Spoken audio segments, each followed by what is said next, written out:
For decades now, boxing's most formidable opponent has been, well, boxing. Not the fighters, but the business. Negotiations that prove treacherous. The sport is broken and fragmented. You can't make the fights that everybody wants to see. Torturous. How many years have I been clamoring so we can get the fights that we want to see when we want to see them? And ultimately fruitless.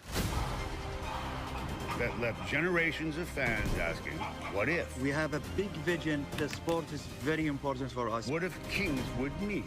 What if they were likely the two greatest active fighters of the 21st century?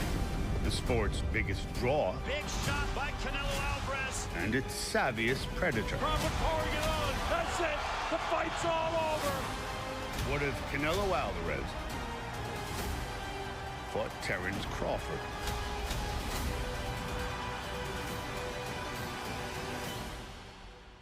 Guess what? No more what if. It's on. Mexican Independence Day weekend, always an annual celebration of the nation and the sport of boxing, but tonight we have officially upped the ante with one of the biggest singular matchups in recent boxing history, Canelo Alvarez versus Terence Crawford, live on Netflix.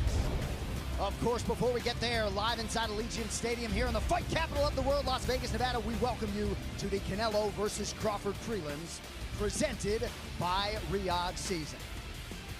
And you all know what is happening later tonight, 9 p.m. Eastern Time. It all goes down on Netflix. Canelo Alvarez and Terence Crawford, the men on the marquee atop our outstanding four-fight main card.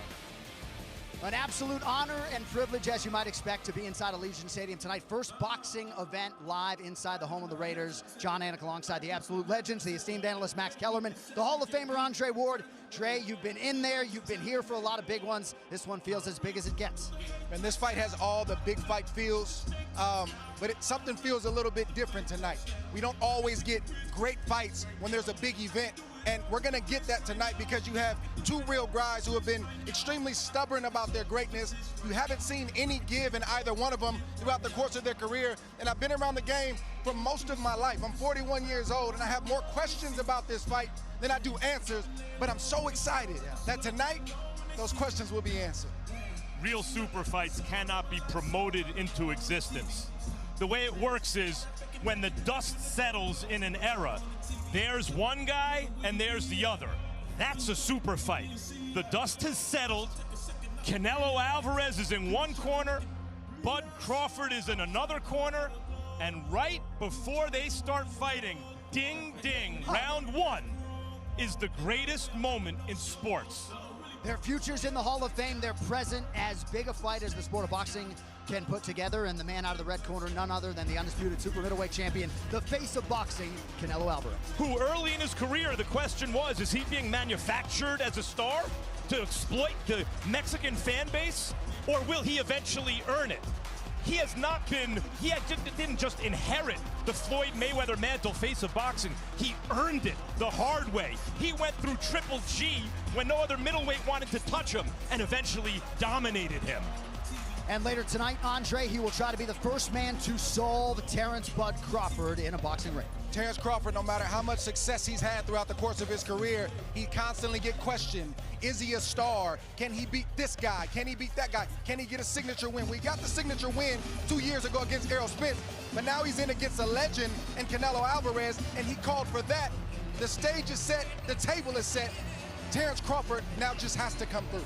Crawford trying to make himself undeniable as an all-time great tonight, and no better way to do it than by getting past Canelo Alvarez here as the slight betting underdog. Here's the business we'll attend to before we transition over to Netflix coming up at 9 p.m. Eastern. We got 6 preliminary bouts. We'll begin with the Mexican hopeful, the Olympic boxing silver medalist Marco Verde. He takes on the late replacement Shona Akale in a light heavyweight matchup. Steven Nelson versus Rico Santana. Other highlights include the undefeated heavyweight Ivan Ditchko. He takes on veteran Jermaine Franklin Jr. And Max, the feature prelim is a good one. The rematch between Serhii Bohachuk and Brandon Adams. And Serhii Bohachuk is one of these guys who makes great fights.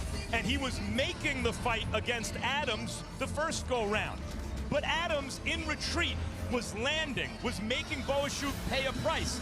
They didn't look like devastating punches, but if you chop the tree enough, eventually it falls. And the left hook you just saw was the beginning of the end for Bohachuk. Didn't look especially devastating, but it was the accumulation of shots. And eventually, Adams ended this fight viciously. Bohachuk got to be better tonight. Yeah, Bohachuk will try to exact his revenge later tonight, and Andre Ward, the lone heavyweight matchup on the card tonight. The promising Ivan Ditchko taking on the veteran Jermaine Franklin Jr. Ditchko's a guy that has a lot of promise, but he's been plagued by layoffs.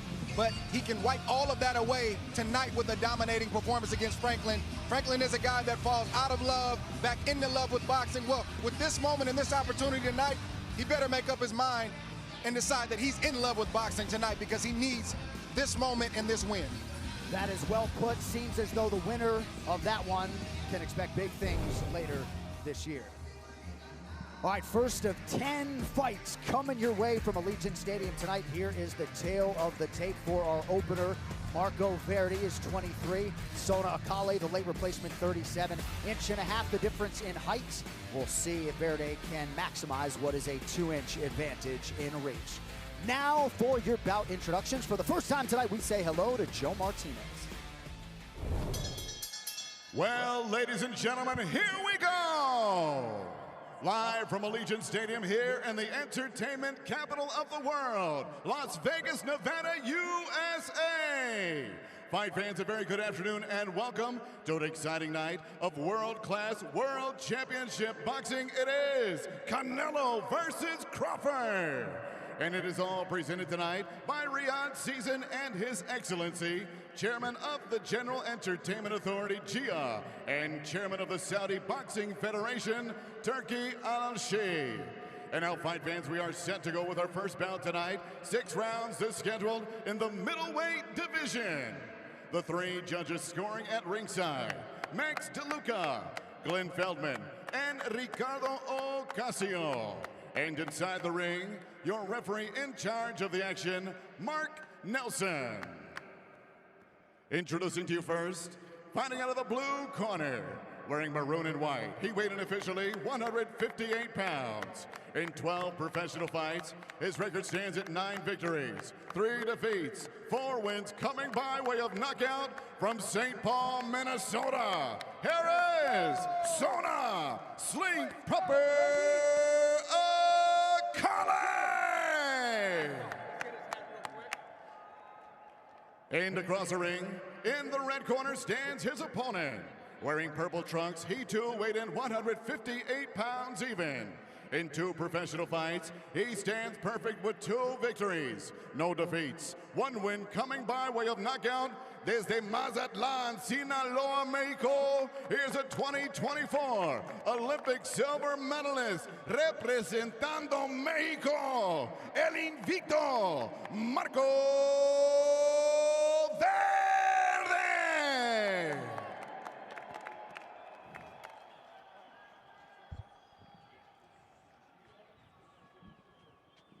Gentlemen, you had my instructions earlier, so you know exactly what I expect.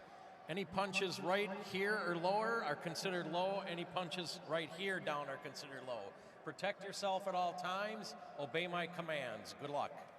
Marco Verde was considered maybe the most marketable prospect coming out of the Olympics, silver medalist, considered a potential heir to the throne, the Mexican throne, as the big attraction south of the border. He's in against Akale, a guy who's brought in as an opponent for Nico Ali Walsh, Muhammad Ali's grandson, and upset the apple cart and won. And man, would it be an even bigger upset if he could spring it here tonight against the 2024 Olympic silver medalist Marco Verde. Became the first Mexican since 1984, Hector Lopez, to hit the podium for the great nation of Mexico. Okay, here we go. 2-0 for Marco Verde. He is in the purple trunks and southpaw stance. Sona Akale counters in white and red. Verde, for all that he's accomplished as an amateur, really didn't have that many amateur fights. He's a guy that had about 50 fights, typically a guy who wins an Olympic medal. They're up in 100, 150, sometimes 200, 300 amateur fights. So even though he has those accomplishments and he's polished, he's still on the job. He's still learning on the job. rare for a south of heavyweight Olympic fighter, Dre, to have that few fights. And he didn't necessarily go to Paris thinking that was going to be the end of his amateur career, but once he hit that podium, he felt like that cycle in his career was over. Akale said he was in dog shape, but admittedly did not have a training camp in advance of this opportunity tonight. When I'm out of shape, I'm going to start telling people I'm in dog shape. Verde landed a nice straight left hand moments ago.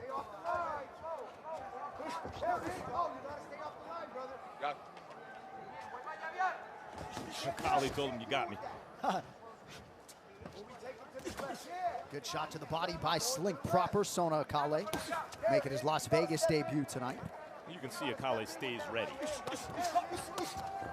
Good counter with the right hand by Verde. Akale getting hit as he stands on the outside and he tries to think, and he gets hit as he's on the way out if he's not mindful of his defense. Tough road for him going in to try to land punches and going out trying to exit. And a really good last-minute replacement opponent for Verde. In Verde's career and his ascent, you want to see what happens when he hits a guy who doesn't just go away because he's going to get hit and continues to try to compete. Oh, beautiful shot right on the belt line by Verde. I don't think the ref saw it. That pause in the action just there. Good. Keep the punches Extended up, this okay? fight, it looks like, to me, Dre. Good left hand connection. Now the right hand for Verde. Akale goes down. Bro, you grabbed me. 4, 5. That is a knockdown. 6, 7, 8. Give me your gloves. You ready to Akale's go? an easy guy to root for, but he grabbed you. He went upside your head with about 4 devastating shots. Keep standing there for the same shot. I mean, Verde hits him with the straight left to the body and comes around with the right hook, and it's getting ready to happen again because Akale's head is in the air. If you are hurt and you need a breather, get your head off the line, tuck in, and become small. Right. I mean, I give Akale credit. He's still competing, but he is being outclassed. Nice job with the defensive guard by Marco Verde here, waning seconds of round 1 of a possible 6. Akale's got to be either inside all the way on the chest of Verde or all the way on the outside where he can't get hit. He's right in range to get hit with all the big shots from Verde. I mean, the problem is when he's on the outside, he's getting tagged, and when he comes in, he's getting tagged. He's not out far enough. Got to be out here with you and me, I think, to be far enough away. All right, 3 minutes down. Good start for the Mexican. It's all up. Don't worry about it. Hey, listen, we're doing just good. We just got to keep low, in and out, bro. Listen, keep moving your feet. The right hand is there. You got to keep stepping to him. You're bringing the jab and you're getting around him, but now you're not following up. You're getting there. You're closing the space. Once you close the space and you get that real estate, you got to invest now. Now that's time to get down. Yeah. You feel me? Then we're out low or Here we see Verde doing what he does, coming in with behind the jab and a left hook, and he just lands that right hook because Akale is just standing there with his hands down. He's offering no resistance, and he's at the wrong range. You can't face a guy with that kind of reach and think that you're going to reach him with those short arms. I mean, that right hook, I like the way Verde can change the kind of trajectory of his hook on the fly. Dre, he can throw it short, he can lengthen it, and he's accurate with it. And he's throwing it as a real power shot. All right, here we go, round 2 of a possible 6. Marco Verde, the prohibitive betting favorite in the purple trunks. In terms of his dexterity and flexibility, Verde has drawn some comps to the late Salvador Sanchez. Oof. He don't lean That's in. a lot. That's a lot to put on somebody, Salvador Sanchez, because if Julio Cesar Chavez or Canelo Alvarez isn't the greatest Mexican fighter of all time, I know people who grew up watching Sanchez, including me, think maybe he is. Oh, beautiful counter, backing up by Verde.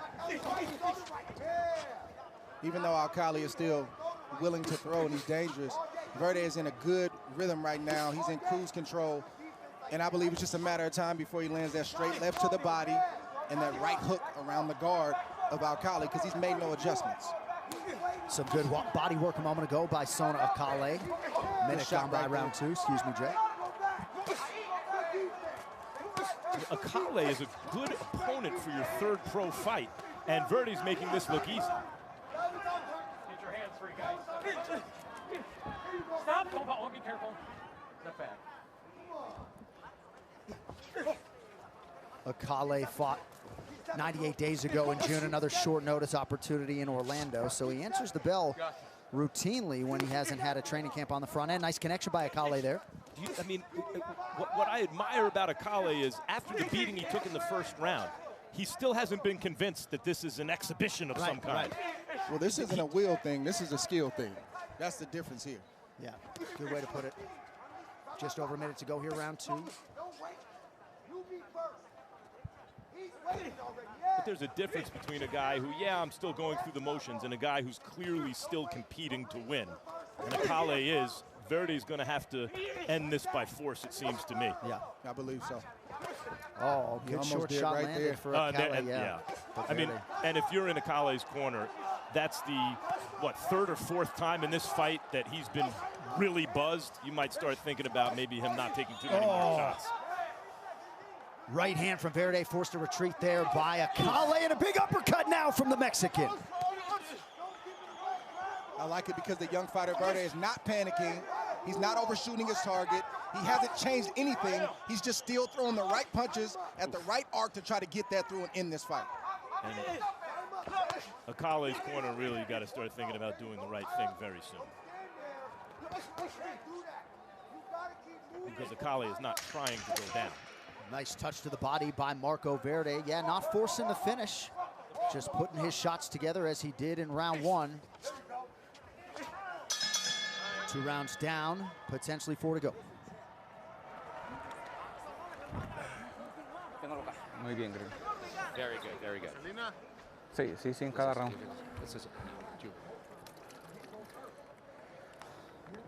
Aunque disminuyó, si te fijas, ya calentó.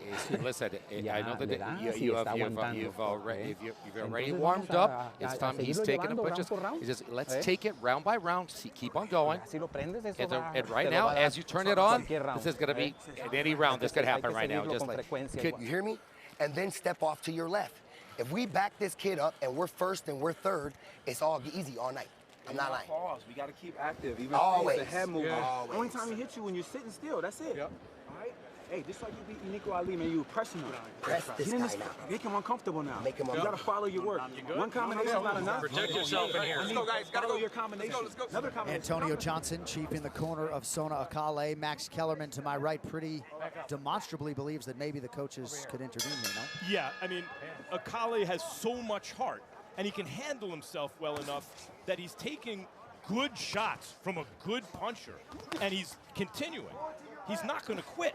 Someone has to save him from himself at this point. These are too many clean shots upstairs. Outstanding boxing veteran, 2-time Golden Gloves champion Skipper Kelp is with us all night. Skip, what do you have through 2? I have Verde up 20-18. He's putting on a great show. It's just a matter of time now before he gets to Akale. This is the kind of fight that a person like Verde has to do. You got to get these guys out of there to show you're on that next level. All right, thank you, Skip. Skipper Kelp with us all night. And I get it's a big opportunity for Akale, and what if he lands something crazy, right? But the question at a certain point is, what's the trade-off, and is it worth it? This is not a fight for the title. This is still, you know, he's fighting a guy with 2 fights, and this is an opportunity for him for sure. He's made good against Nico Ali Walsh, but this is not the same kind of fight. But that's part of the reason why his team is keeping him in there for better or for worse, because they know that he can pull off an upset against a prospect. I just don't think it's going to be this prospect tonight. Akale got a late start as a professional boxer, turned pro at 31. He's 37 now. And Verde's shown a strong gear. He's been in this same gear for the duration of the fight. I'd like to see him take it to the next level to get this fight over with, because Akale is the stage is set, the table is set. It's time to eat and get him out of there. There's no more resistance that Akale can put up. It's just about getting the right shot through at the right time. I think he's trying to do all the right things. Andre's in with a durable guy. Beautiful uppercut, stepping away by Marco Verde. Some blood coming out of the mouth of Akale now. It's a good shot right there from Verde.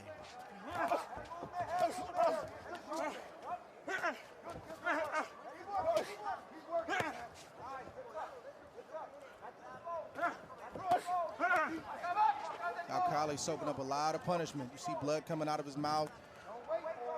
Just unable to land anything significant. Another big uppercut right there from Verde. And the punishment is just soaking in. And the referee's got to take a good look at Akale.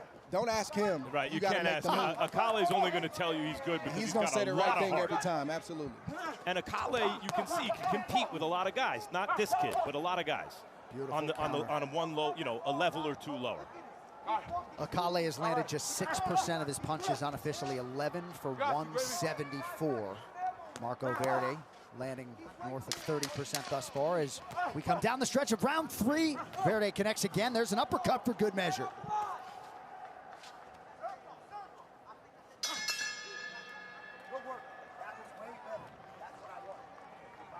Your defense is tight now. I like that.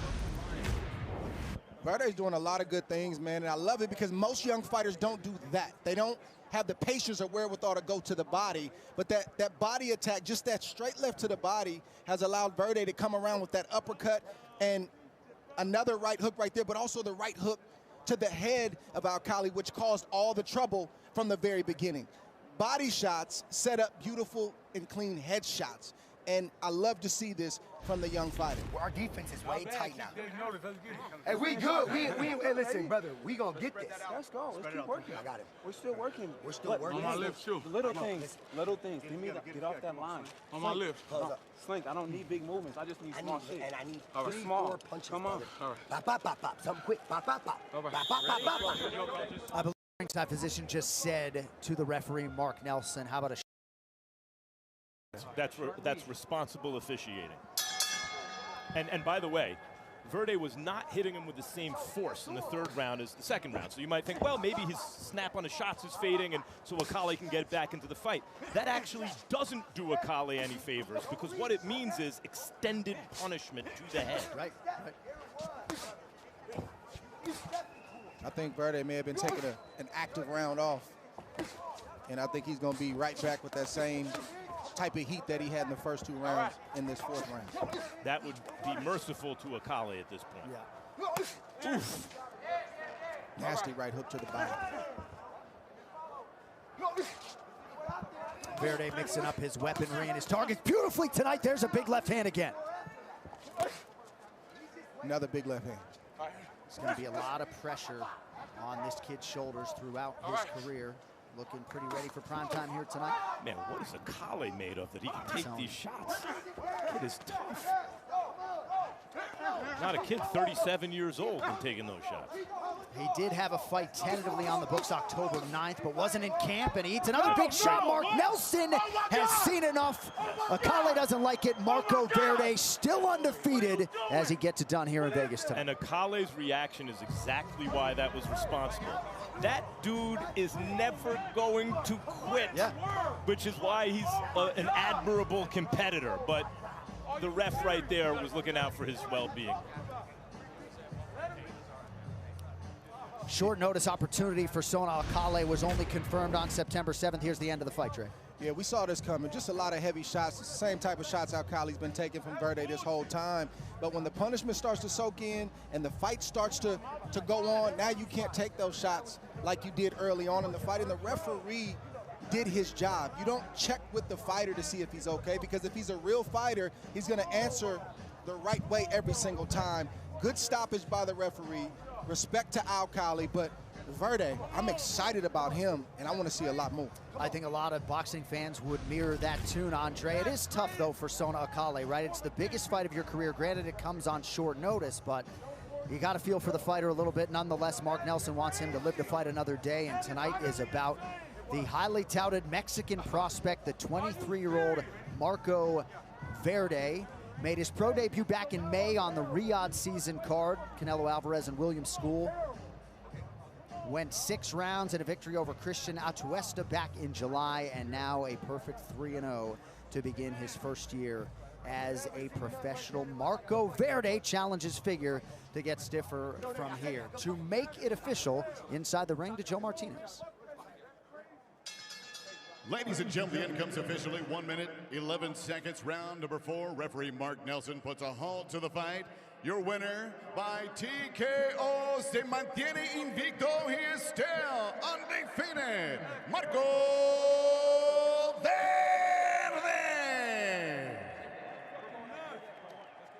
Are you fucking serious? Nothing like that in my life. We know Marco. Come on, you trying to wait till 4? No. You can't wait till 4.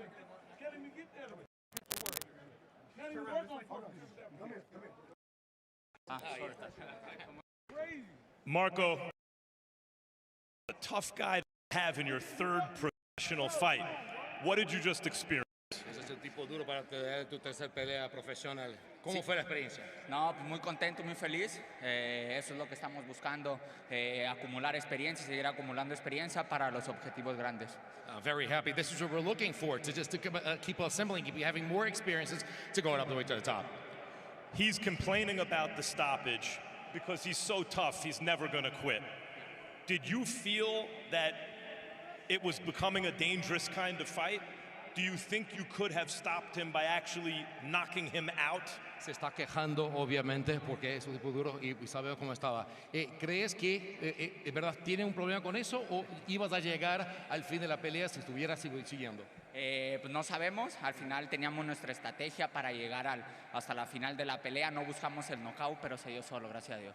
We don't know. Obviously, we had our strategy to finish the fight, but at the end of the day, it happened that way, so. What's next? I don't know. We will see. We will see this year. Thank you, Marco. Thank you so much. John. Thank you, Max. Congratulations to Marco Verde, and he did just say we'll see later this year. One thing he said during fight week, I want to fight often, I want to fight as soon as possible, and we'll see if he can get one more in before they close the book on 2025. But nice to get a first-hand look at the Olympic silver medalist, Marco Verde. Well, the Bellagio was the scene earlier this week. This had never been done before. Dana White, Turki Al-Sheikh, His Excellency were there as Canelo Alvarez and Terrence Bud Crawford did their first stare down of many. Seemed like these fighters were going nose to nose every day during this epic fight week. And of course, you know, the best is yet to come. Just over 3 hours until we transition over to Netflix, live at 9 p.m. Eastern for Canelo versus Crawford.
All right, next prelim offering features one of Bud Crawford's right-hand men there in Cornhusker country. Trying to make one final sprint. Steven Nelson looking to remind folks he is still a viable threat, but Cuban spoiler Rico Santana is set on flipping the script, and he is the kind of underdog who has made a habit of derailing careers.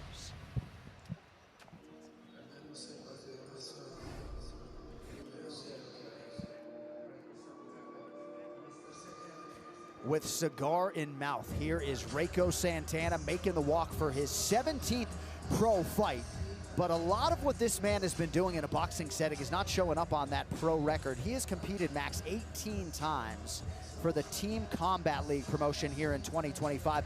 one-round bouts. He has fought in 18 of those this year, and I think a lot of people will maybe perceive that as not a good thing or a good thing, but the man feels like it's going to help him here in this setting tonight. You know what the funny thing is for boxing fans, and Dre, you tell me if this is right or off base. As soon as you see the dude is from Cuba, you're thinking, uh-oh, this ain't going to be easy. Yeah, he can fight. He can fight, right? Am I right or wrong, Dre? For sure. If you see the dude is from Cuba, what are you For thinking? Sure. He can fight. Yeah. It's going to be a tough night tonight for the other guy. What is it about the Cubans? Oh, man, they start them young. They take them to a school, you know, called the farm. La Finca. The farm, very, very early. And the difference with them and the Americans is they have to win. We just want to win. And you see that in the amateurs. Doesn't always trickle down to the pros, but that's the pedigree that most come from. And it's never going to be easy, it feels like. Even if it doesn't transition to the pros to the same extent that they had amateur success, it creates problems. Santana comes in tonight having won 3 in a row. He has spent 3 years training in El Paso, Texas, under Tommy and Joseph Galindo. He waits his opponent, Steven Nelson.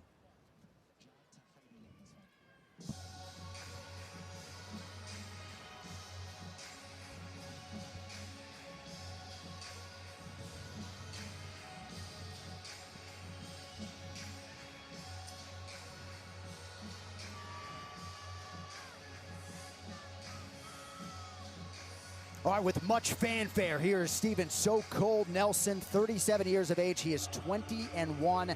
Last fight in February, Heidi Androl, was his first pro loss, so some uncharted territory, at least competitively, for Steven Nelson here tonight.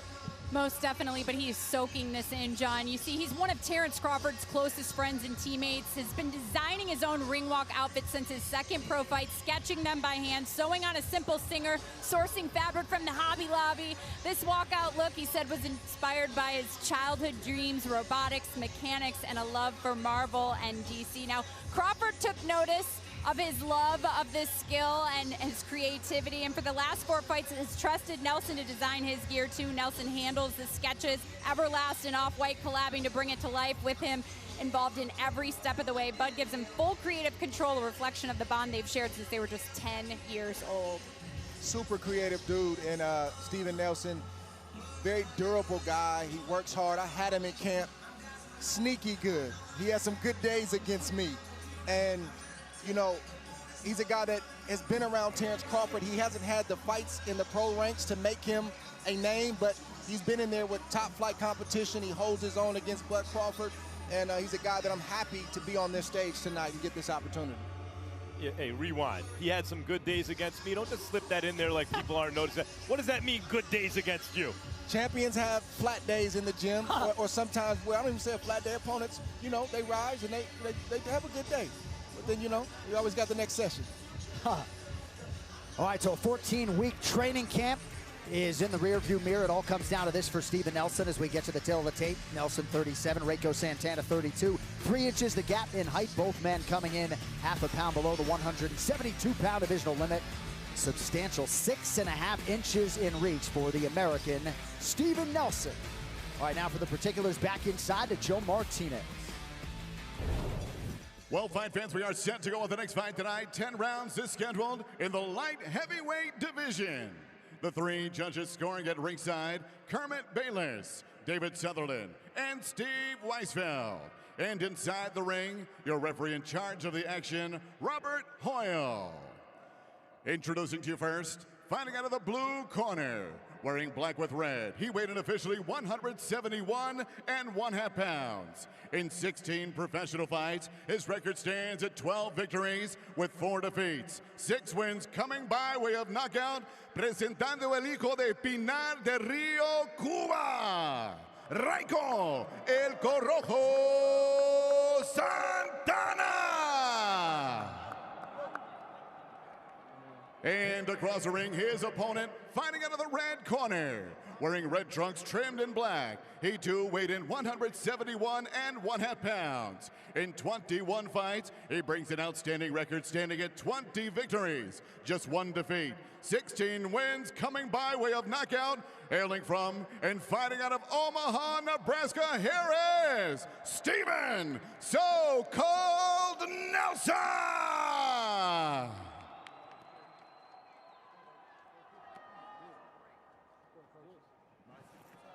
Let's go. Okay, we went over the rules in the dressing room. I want you to obey my commands, give me a good, clean fight. All punches that land here are good, a key. All punches that land here are good, okay? Touch them up, scoot back. This is an interesting matchup. I think if Nelson, he progressed. I would agree with that. He's 37 years of age. He has said the time has got to be now, and in terms of establishing some goodwill for Team Crawford later tonight, you got to think that the Nelson camp would love to get this one. Of course, all of Bud Crawford's coaches are out here with Steven Nelson. He is in the multicolored trunks. Reiko Santana in the black with red. And Nelson's also had a lot of layoffs throughout his career, stopping and going, and you don't get these moments very often. So he's got to take advantage of it, and a win here tonight, Max, is exactly what he needs. I'm still interested in hearing about these sparring sessions. Yeah, we got to talk about that another day. We got to focus on the fight. You respect. Respect. But Dre, that says a lot. The reason that my ears prick up when you say that is you're an undefeated all-time pound-for-pound great. And of course, champions are flat on certain days and are working on certain things on other days, but you don't take a guy into camp who's not serious if you're a serious champion, which you were. Yeah, so and that means he can handle himself. Good shot right there from Santana. Good counter with a short uppercut by Nelson. Do you guys see value in those one-round fights that Santana has been doing every other month? Or personally, I don't. Yeah. But guys who can't get fights and they're looking for just opportunity or a way in the house, so to speak, where they can make a name, doing what they have to do. So I respect it. I think a lot of value in professional fighting. Right. Boxing's been organized since time immemorial, and maybe that's changing now with all of this, is that fighters are set up in fights to win. And they're looking for certain experiences. Now we want to get them experience against a southpaw. Now this, now that. It's not just the experience of fight night, but it's the preparation for that fight. So if you fight 12 times, it means you had to prepare 12 times for a fight. And I think there's value in that. Yeah, a lot of different stylists, a lot of different weight classes as well. Nice counter by Santana. 1 minute to go, round one. Nelson with some fairly significant swelling under the right eye early. Yeah, he's getting caught with that right hand clean, and one of the reasons is because Santana's got a good jab working. It's not a consistent jab, but it's enough of a jab to be able to sneak that right hand through early on.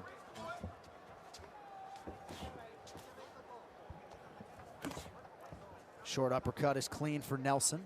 Santana was taking the measure with the right hand, was really short with it early. That's 4 or 5 right hands from Santana landing. Show me something, Steve. Nelson got to make an adjustment here. Referee steps in. Reiko Santana. I got you, Steve. That's it. That's it. Steve, that's it. Steve, he had. No, that's the fight. That's it. No, that's a bad stoppage. No, I don't like that. Let me just say, what that is a knockdown.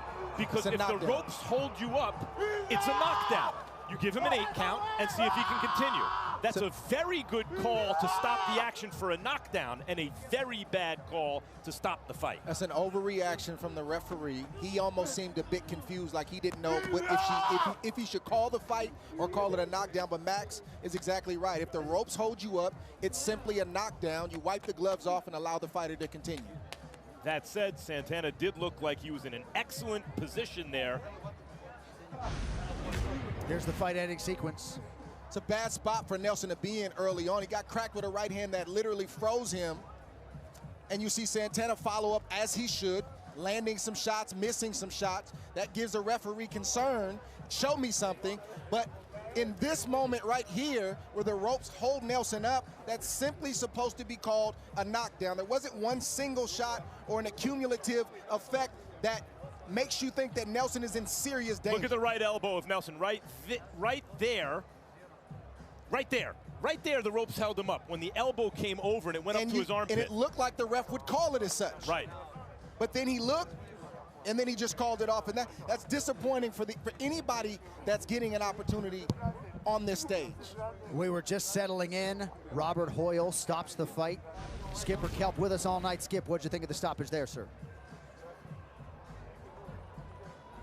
Santana didn't have the typical Cuban style. He likes to go forward, and Nelson likes to go forward. That was unfortunate. All right, so some controversy early. You never want to take anything away from the victor, right? Reiko Santana, Andre, is not the referee in this spot. He got a lot of things productively done early on, but when you see the reaction from the Nelson corner and Bomac and Brian McIntyre, nothing ideal about it. Looks like the official decision is in. Joe Martinez has it. Ladies and gentlemen, the end comes officially 2 minutes, 38 seconds, round number 1. Referee Robert Hoyle puts a stop to the fight for your winner by TKO, Reiko El Corojo Santana.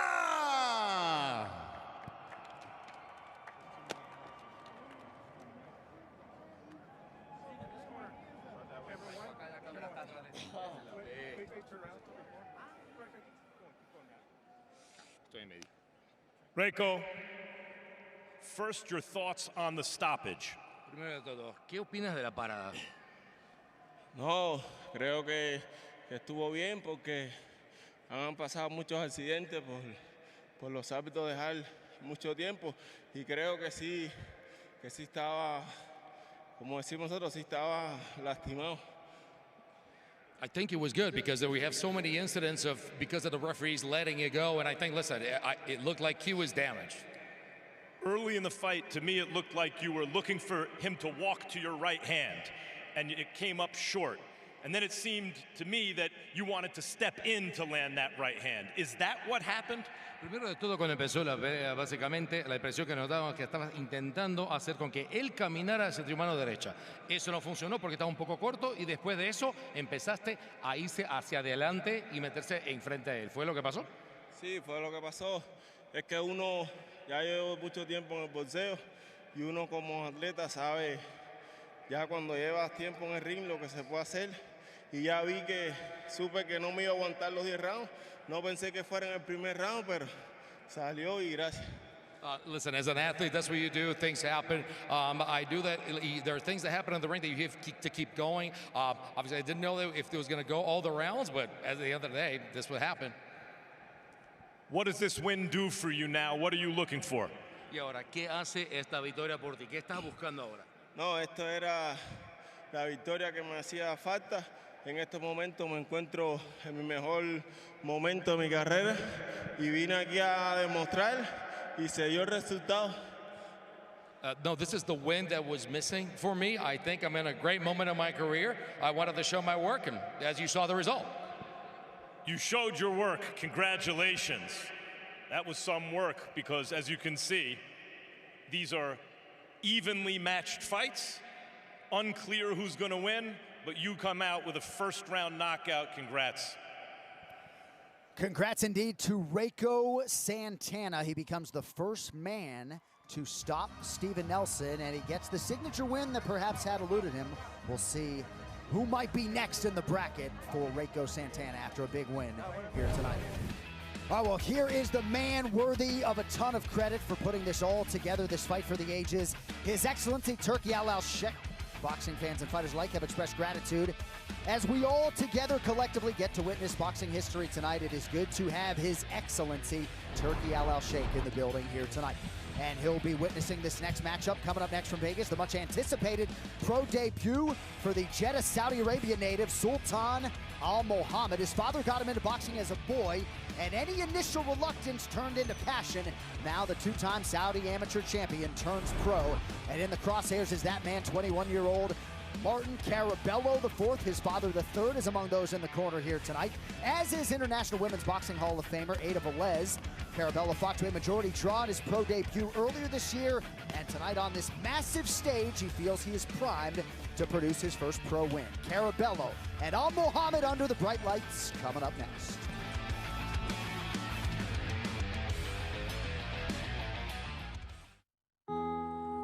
His tale isn't so much about what happened to him. It's about what he did in response, making his way through these doors at the age of 7. We're in Omaha, Nebraska, at CW Boxing Club. CW stands for Carl Washington. Every day that I walk in Omaha, I've seen someone that's came through this program. I kind of dedicated this to all these guys that have been in boxing in this area. Some passed a long time ago, This one died a couple of weeks ago. A lot of people know me as not just a boxing individual.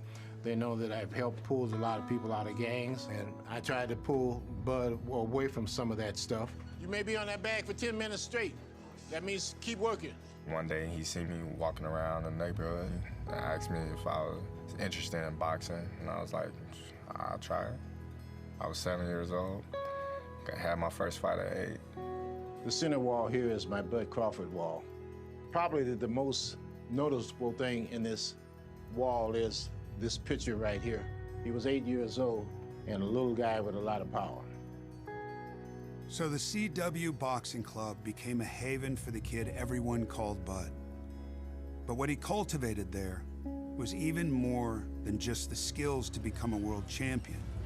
It was under this roof where he found his second family, Team Crawford, many of whom remain by his side today. Bo started here when he was 8. Bernard started here when he was 13. Saul started here also. They all started here. You might as well say Team Crawford is Team CW also. I'm rebel in the bottom till I lay down the law. 8, 9, 10 years old, just trying to make his way around the gym, messing with everybody, doing his best he could to be a boxer. You know, trying to figure it out. Man, you know I'm weight number 1, baby boy. Here I come. That's all I gotta say. He always wanted to challenge people. If we said some kid is better than him in the gym, Bud wanted to make sure that you prove it. Man, Bud, what you gonna do to these chumps? Man, I don't know. You don't have to wait to see that. It would be a long and winding path to prove what he was capable of. That's my man! Unlike Canelo Alvarez, Crawford's route through the amateur boxing circuit would be an odyssey. Your winner out of the blue corner, Terrence Crawford. I didn't have as many people believe in me as Canelo Alvarez. I didn't fight on the main stages like Canelo Alvarez. 2 totally different roads. He would go to tournaments. Where you from? Where's that? Nebraska? From 1995 to 2007, he fought a total of 70 amateur bouts, losing 12 times, and being tested in ways that would try even the most dedicated of competitors. And the amateurs, looking at how good these fighters was, you're like, man, if you're not on their level, you're not making it in the pros. I want to be like them. I want to compete like them, you know, so I go to the gym and I just train. I was more focused and I was putting more time and work into my craft. Terrence Bud Crawford chasing further greatness later tonight against Canelo Alvarez. That is our main event for the undisputed super middleweight title. Live on Netflix, the main card begins at 9 p.m. Eastern as we show you some of the other highlights. Callum Walsh, Fernando Vargas Jr., Christian Mbili, and Lester Martinez. All 4 of those gentlemen are undefeated. Some major fights as appetizers leading in to Canelo versus Crawford. All right, back to the broadcast booth now. I mean, how about these guys in the black tie? Max Kellerman, Andre Ward. We're all very excited, as you might expect, for Terrence Bud Crawford. Only boxing, you got your tuxes. That's right. And Canelo Alvarez. Andre, you know both of these athletes exceedingly well, but when it comes to Bud Crawford, no stone unturned, man. Leads the league in preparation and another good training camp in advance of this one tonight. Another good training camp at 37, almost 38 years of age. So though he's working hard, he's got to be working a little bit different because the body's changing and he can't do all that he used to do. But that's one of the things that I respect the most about Crawford and Canelo is that boxing is a lifestyle. It's not just a means to an end or a means to make money or become a big name and become famous. These guys dedicate to their craft. I think watching Terrence train that the guy should rest a lot more. But hard work, dedication, the mantra that Mayweather made famous is what Terrence Crawford and Canelo Alvarez live by. Crawford has certain physical gifts that are undeniable. He's athletic, he has long arms, he has punching power, he has speed, all those things. He has a very high boxing IQ. But the defining characteristic of Crawford to me as an athlete is he has a defectively competitive personality. Defectively competitive.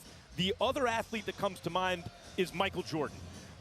Bud Crawford wants to beat you at everything all the time, and he competes against everyone. And he's asked, are you scared of anything? And he said, only thing he's scared of is his mother. You know, because since Customato and Mike Tyson, the big thing in boxing has been you have to learn how to control your fear. All fighters feel it and da-da-da. And Crawford says, I'm not scared, and I believe him. I think the thing he's actually scared of his mother telling him his whole life, you're not going to be anything. Even when he succeeds, he's scared of her beating him. Yeah. If he fails, she wins. Yeah. But the competitiveness of Bud Crawford, I think, is what has separated him in this era. And on the other side, a man for whom I guess fear probably not a factor either, Canelo Alvarez, an outstanding athlete in his own right. And Andre, if the physique is any indicator, seems as though this opponent has brought out the best in him. Well, yeah, Canelo Alvarez always works hard. You know, he says no boxing, no life. And at 35 years of age, to still have that mindset and that mentality when you are as big as you are and you have all the things that you have, that's the true litmus test, is that when you get everything that you said you wanted, do you still love it? Is it still no boxing, no life? It's still that way for Canelo Alvarez. Canelo Alvarez was a guy who, early on, if you're the money guy, you don't fight Austin Trout and Erislandy Lara and fighters like that. Yeah. And he was the guy who stepped up and fought Triple G 3 times and then goes up to super middleweight and, you know, and establishes himself as the undisputed champion. There was so far to go from when Canelo Alvarez was 15 years old, knocking out grown men in Mexico, to becoming the pound-for-pound greatest fighter in the world and the face of boxing. None of that was assured. You can't promote that into existence. He had to earn it, and he has. I think a lot of boxing fans around the world are having a hard time eating today because they're so anxious and excited for what is happening later tonight, 9 p.m. Eastern, over on Netflix for Canelo versus Crawford. Now we continue with prelim action from Allegiant Stadium. Riyadh Sultan Al-Mohammad launches his pro journey as the youngest fighter from the Eastern Hemisphere to compete in a U.S. boxing ring. Standing in his way is Floridian Martin Caraballo IV.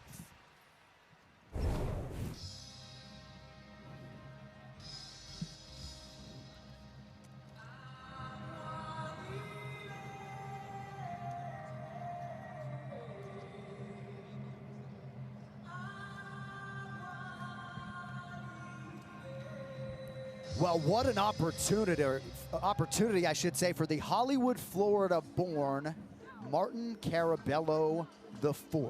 Lone pro fight was a draw back in April against Max Quinones. That happened at the OCC Roadhouse and Museum in Clearwater, Florida. And now Max Kellerman here a few short months later. A massive opportunity on the biggest stage in boxing.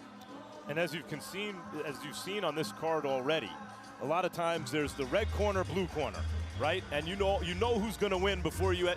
We've already seen a fight where, in our second fight, was that guy supposed to win? Yeah, by first round knockout, actually, as it turns out.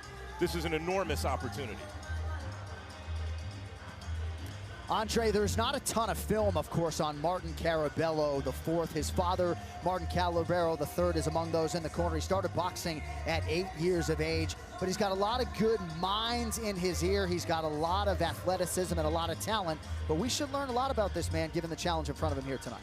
Yeah, when you get these moments like this, it's less about information and it's more about execution. You got the information, you got the team around you. Yeah, you had a good training camp, but when the stage is bright like this, you got to go execute, and this is how people start to talk about you, remember you, and clamor about you for the next opportunity. Caraballo is still just 21 years of age, and sometimes you'll hear me say, I was like a world-class idiot when I was 27. This is a young man. He's letting the information in. Now we see if he can produce against the Saudi Arabian.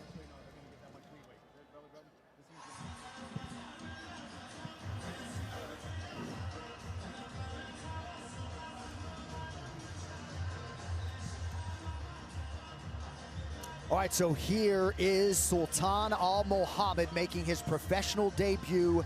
45-3 as an amateur, youngest Middle Eastern boxer to compete here in the U.S. And our fine reporter, Mike Coppinger, with us all night. I know you got your eyes on this man. We'll see how he fares on this big stage tonight, MC. Yeah, Al-Mohammad making his pro debut, and he's one of 2 projects for Turki Al-Sheikh, who's looking to crown the first champion from Saudi Arabia. The other one's going to be Muhammad Akale. They are both training in Big Bear, California, with renowned coach Abel Sanchez, who guided Triple G to the middleweight crown. And Abel Sanchez fighters are normally ruthless boxer punchers. You know, they aggressively apply responsible defensive skill, but they employ it in the object of hurting their opponent.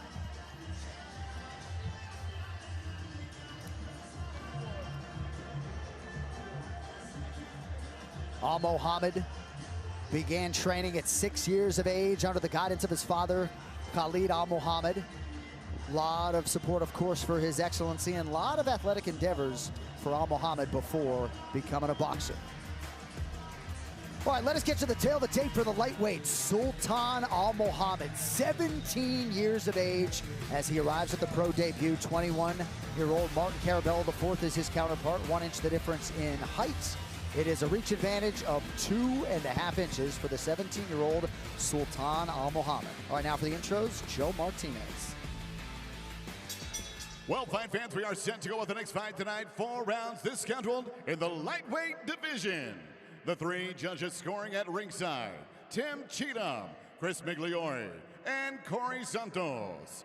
Inside the ring, your referee in charge of the action is Thomas Taylor. Introducing to you first, fighting out of the blue corner, wearing green with black. He weighed in officially 133 pounds. Tonight, he makes his second appearance in the ring after a draw in his professional debut. From Lauderhill, Florida, he is Martin Sweet Science Caraballo! And across the ring stands his opponent, fighting out of the red corner, wearing white trunks trimmed in black. He weighed in officially 132.5 pounds. Tonight, at 17 years of age, he makes his professional debut from Riyadh, Kingdom of Saudi Arabia. Here is Sultan El Niño Al-Mohammad. Once again, referee Thomas Taylor with the final instruction. Coach on this side, coach on this side. Okay, coaches, both belt lines are high, so we're gonna go to the bottom of the block here. Bottom of the red letters up here is gonna be good. You got my instructions in the back, gentlemen. Protect yourselves at all times, listen to my commands. Touch them up, back to your corner, gentlemen. Good. You know, guys, good. Jeff, athletes mature at different rates, but a 17-year-old at a certain level, the question is he a prodigy? Doc, Not good? just that he's here, but what does he do Doc, once he's good? here? Is he a prodigy? Because at the age of 17, if you can really do something as a pro, you're a prodigy. You ready? Ready? Al-Mohammad moved to Riyadh to train at the Mike Tyson Boxing Club, which opened as part of Riyadh season in 2023. And here's his pro debut. He is in white. Caraballo IV is in green. What you need for a young fighter is time. When they're as young as Al-Mohammad is, you got to give them time and you have to match them just right. And it's different with each fighter. You can't go too fast and you can't go too slow where you give them a false sense of them, so you just got hit with a right hand right there. So you got to put the rounds in to be able to tell if anybody's a prodigy, and you got to give it time. Good shot right there from Al-Mohammad. And a good jab by Caraballo Jr., who has prioritized a fast start. We're scheduled for 4 rounds tonight. Caraballo tried another right hand, and he came up short, but that first one snaked around the guard as the 2 and the 1-2 combination. It's already going to be a competitive fight. Caraballo's hands look pretty fast early. Huge right for Al-Mohammad. And he got tagged with another right hand, and one of the things he's going to have to iron out as he, 17-year-old, is not taking those kind of right hands, Dre, on his way in. And the way he does that is by understanding that there's always something coming back. Young fighters fight with an idealism that I'm the only one punching in this ring. Good shot right there, good 2-piece from Caraballo. And then Caraballo wasn't there for the receipt. He got out of there. Nice right hand, a little stick and move by Caraballo.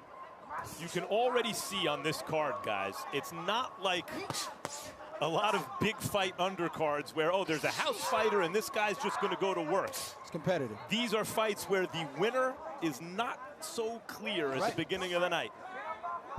A lot of the sports books were not taking action on this matchup between the 17-year-old Al-Mohammad, who just landed a big right hand, and the 21-year-old Caraballo.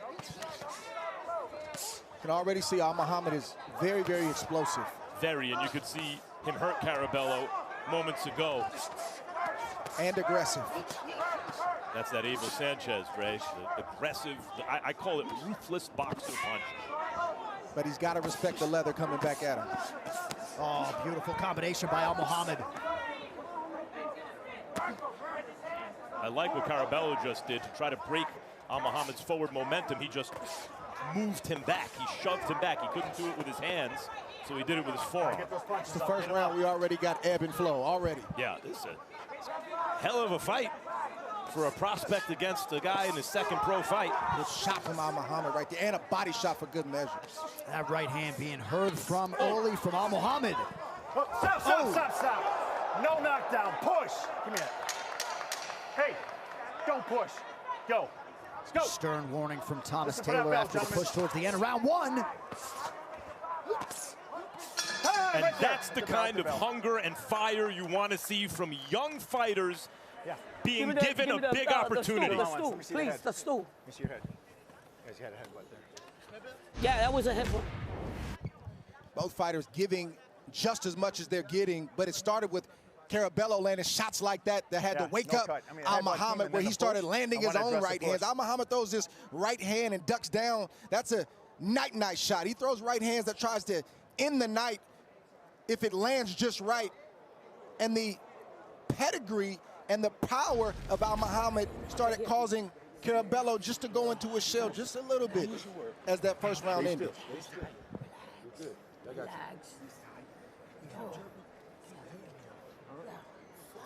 Just talk to me. No, you good. You good. This your world, baby. This your world, champ. This sweet side. No, you Go, seconds out. Mouthpiece in, gentlemen. Let's go, guys. See the mouthpiece. Let's go, guys. Here we go. Hey, stay moving. Come on, stay moving. See the mouthpiece. 2. Right there. Ada Velez, chief corner watch for those heads out Caraballo the fourth, the first native Puerto Rican woman to win a world title. She was inducted into the Women's Boxing Hall of Fame in 2017. Again, a lot of body work from Caraballo. Ray, you talked about if Al-Mohammad catches you flush with that shot, you know it's good night. He caught him pretty flush with that good short left hook. And Caraballo took it well. Another short left gets home for Sultan. Very, very early for Al-Mohammad, obviously, but he punches violently. Every punch has bad intentions on it, and he's trying to go home early with each shot. Caraballo's doing some cute things in there, like looking off the right hand a couple times. He's going to have to go in that bag because those clean shots are landing more frequently in the second round, just like they did late in the first. Yep, ooh, that was a vicious little... Ooh, I like what Caraballo did. He got hit with those vicious hooks downstairs, responded with his own. Oof. Oh, big shots on the inside by Al-Mohammad, but Caraballo not going anywhere. God, these guys are not playing games in there. Numbers exceedingly close, about a minute gone by in round 2 of a possible 4. Caraballo now rips the body again. I mean, Al-Mohammad's winning the fight, but Caraballo is in it. Both fighters look like they got a lot more experience than what's on paper. And more than that, they're taking risks, and they're fighting with passion.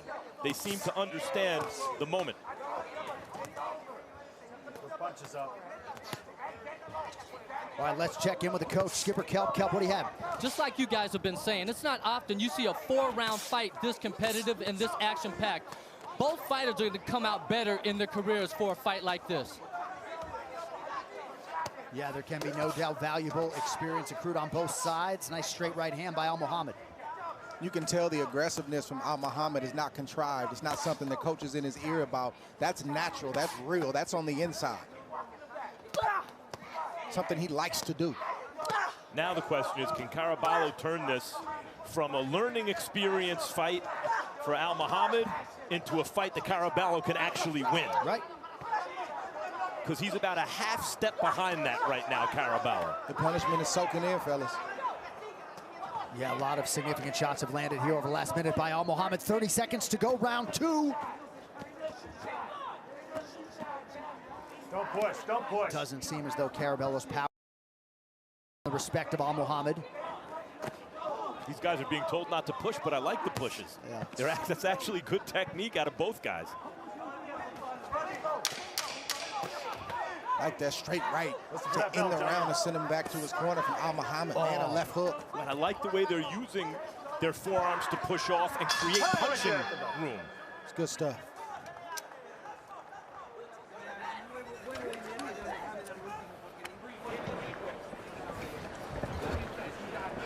Very, very good again. Now, when we get in close, I want to see more body shots on both sides, okay? Okay. And quit standing up on me. Back up with your legs. Don't stand up so straight. Okay. لا توقف تتجنب وتاكل لازم ترجع خطوه ورا احمي نفسك good uppercut good uppercut you jab get him in the middle uppercut نفس عميق نفس عميق together put them together 1 2 3 body 1 2 3 body just simple jab okay when you back him up against the rope that's it now you go forward and you drop him come on now you got this. Take deep breath again. Take deep breath again. You took his best. That's all he has. That's it. Come on. Seconds out. Mouthpiece in. Gotta go. See it. Number 3, right here. That's some high-octane corner work out of Ada Velez, the International Women's Boxing Hall of Famer. We'll see if Caraballo, the 4th, can respond to those imperatives. Goes up. That's coming way down on his hip over here, okay? You all right? Get him up. Go. Thomas Taylor will also handle the action in our main event later tonight. Al-Mohammad looked like he was a little bit irritated that the ref even interjected himself to warn Caraballo, like, hey man, let us work. Yeah, I think these guys could fight without a ref in there. They're both, even the things that are technically not in the book are widely accepted in boxing, and they don't break the action. It's not like clinches or low blows. That one was a little low on the hip, but their moves that they're being cautioned about are actually in the service of landing hard shots. Right. Love offense. Seeing a little boxing from Al-Mohammad right now, using his jab, something he did not do in the first 2 rounds. Saw a lot more of those kind of shots, overhand rights, left hooks, lead body shots. We're seeing him box a little bit, give a little ground, while Caraballo is trying to press forward just a bit. I agree with Skipper, Kelp.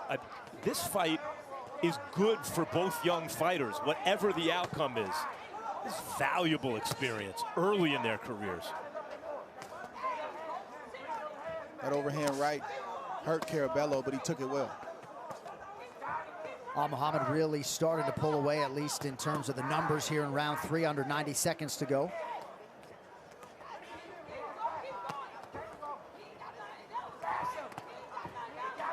Again, good combination punctuated with that left hand for Sultan. Yeah, Al-Mohammad, I like the little short shots inside where he's varying the speed of the shot. The cadence is changing. Yeah, the cadence. But he's not doing it on purpose. He's doing it because of fatigue, but he's still doing it. So he's got to be learn. Effective by accident. Yes, yeah. he's got to learn to do it willfully. He's doing it because his body won't allow him to throw hard shots right now, but it still looks nice. That's interesting. You heard Abel Sanchez. He wants him both hands to the body. Wants Al-Mohammad both hands to the body.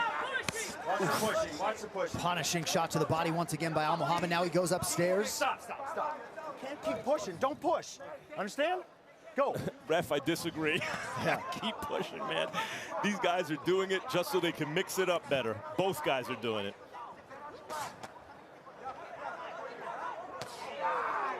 Body shot is there, or at least to the arm for Caraballo.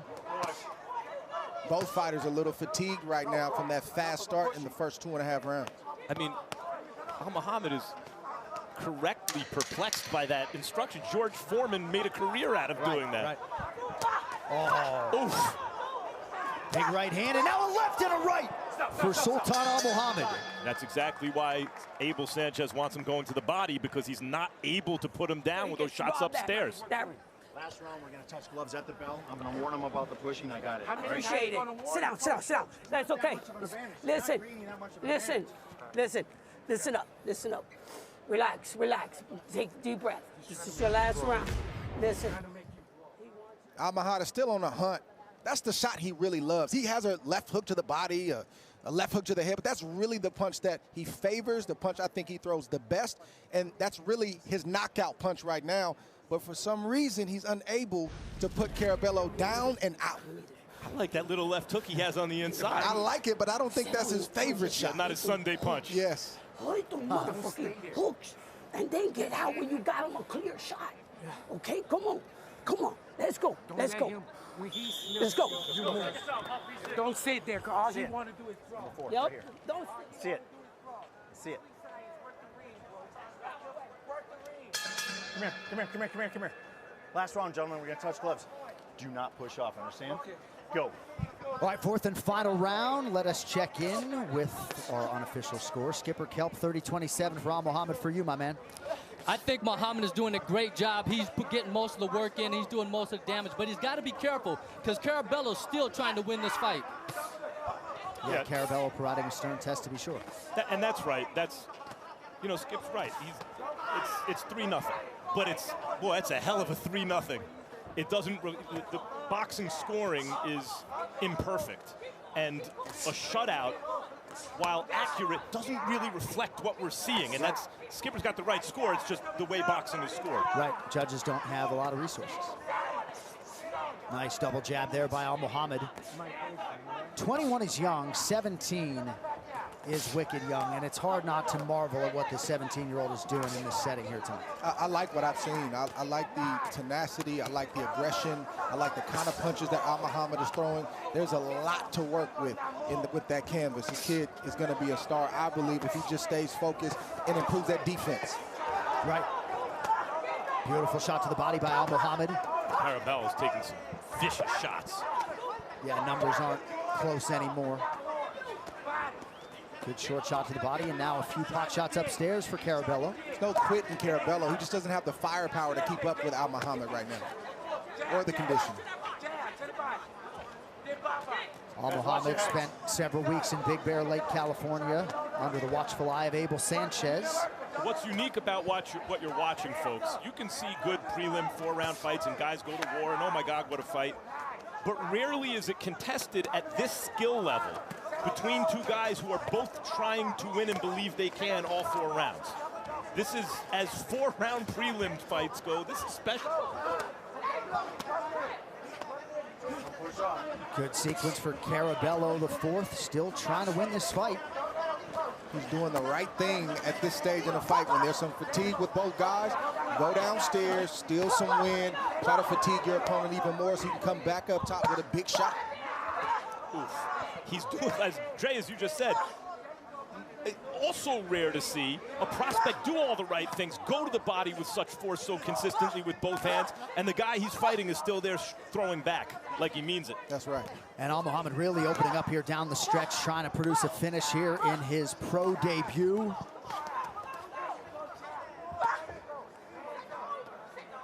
One of the best 4-round fights I've seen in a very long time. Dude. Listen for the bell. And Al-Mohammad throwing all the way down the stretch as he lands again. Tremendous pro debut for the 17-year-old out of Jeddah in the Kingdom of Saudi Arabia, Sultan Al-Mohammad. Martin Caraballo, the fourth. Valiant, seemingly in defeat, but an outstanding 12-minute offering there. As we look back at some of the pictures. From the opening bell, with both fighters early on dishing just as much as they were taking. And as the fight started to grow, Al-Mohammad started to create a little bit of separation, just a little bit better pedigree, a little bit stronger punches like you see right there, a little bit better punch selection, and a little bit better conditioning. But Caraballo, you should tip your hat to him as well, because he showed no quit, he did not back down, and he just had a little bit less than the young 17-year-old Al-Mohammad tonight. And I thought you made the most salient point mid-fight. He just didn't land that shot of consequence powerfully enough to get Al-Mohammad's attention. As we pair back the numbers for you, jabs landed, advantage Sultan Al-Mohammad. Both men landed 22 crosses. Hooks, decided edge for Al-Mohammad.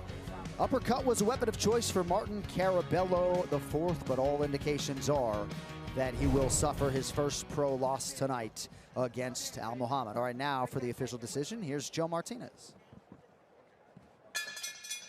Ladies and gentlemen, after 4 rounds of boxing, we go to the scorecards. All 3 judges see it, 40-36, for your winner by unanimous decision in his professional debut, Sultan El Niño Al-Mohammad.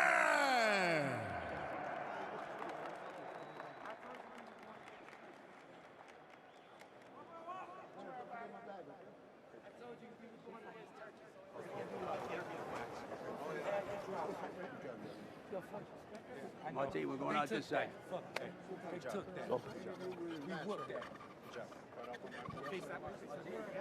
That was as good a 4-round fight in someone's pro debut as I can remember seeing. Guys are usually not matched that tough for their first one. What did you think of that fight? I think it's good, but I want more. That's not me. I didn't do everything I have. Next time you will see better than this. What didn't you do? You followed your corner's instructions, both hands to the body, hard. You were, I mean, it looked to us like you were doing most of the right things. I respect this guy, but someone like this never stopped with me for rounds. So next time I will show them more better skills. What's the difference between the amateurs and now that you have pro experience, the pros? And the amateurs, you just play fast, fast, fast. Here you need the power and everything, you know, not the amateur. What was Abel telling you in the corner that you think you didn't employ, since it seemed to us that you were following instructions? This is the secret. I can't tell anyone. Congratulations. As I said, that's as good a 4-round fight in a pro debut as I can remember watching. Great stuff. Sultan Al-Mohammad. Great stuff indeed. Sultan Al-Mohammad getting it done and making history as a 17-year-old competing here on foreign soil. Going to be very interesting to see who they match him up with in pro fight number 2. But coming up next, hits keep on coming, and so far, pretty damn good for Japan's Reito Tsutsumi through 2 pro starts.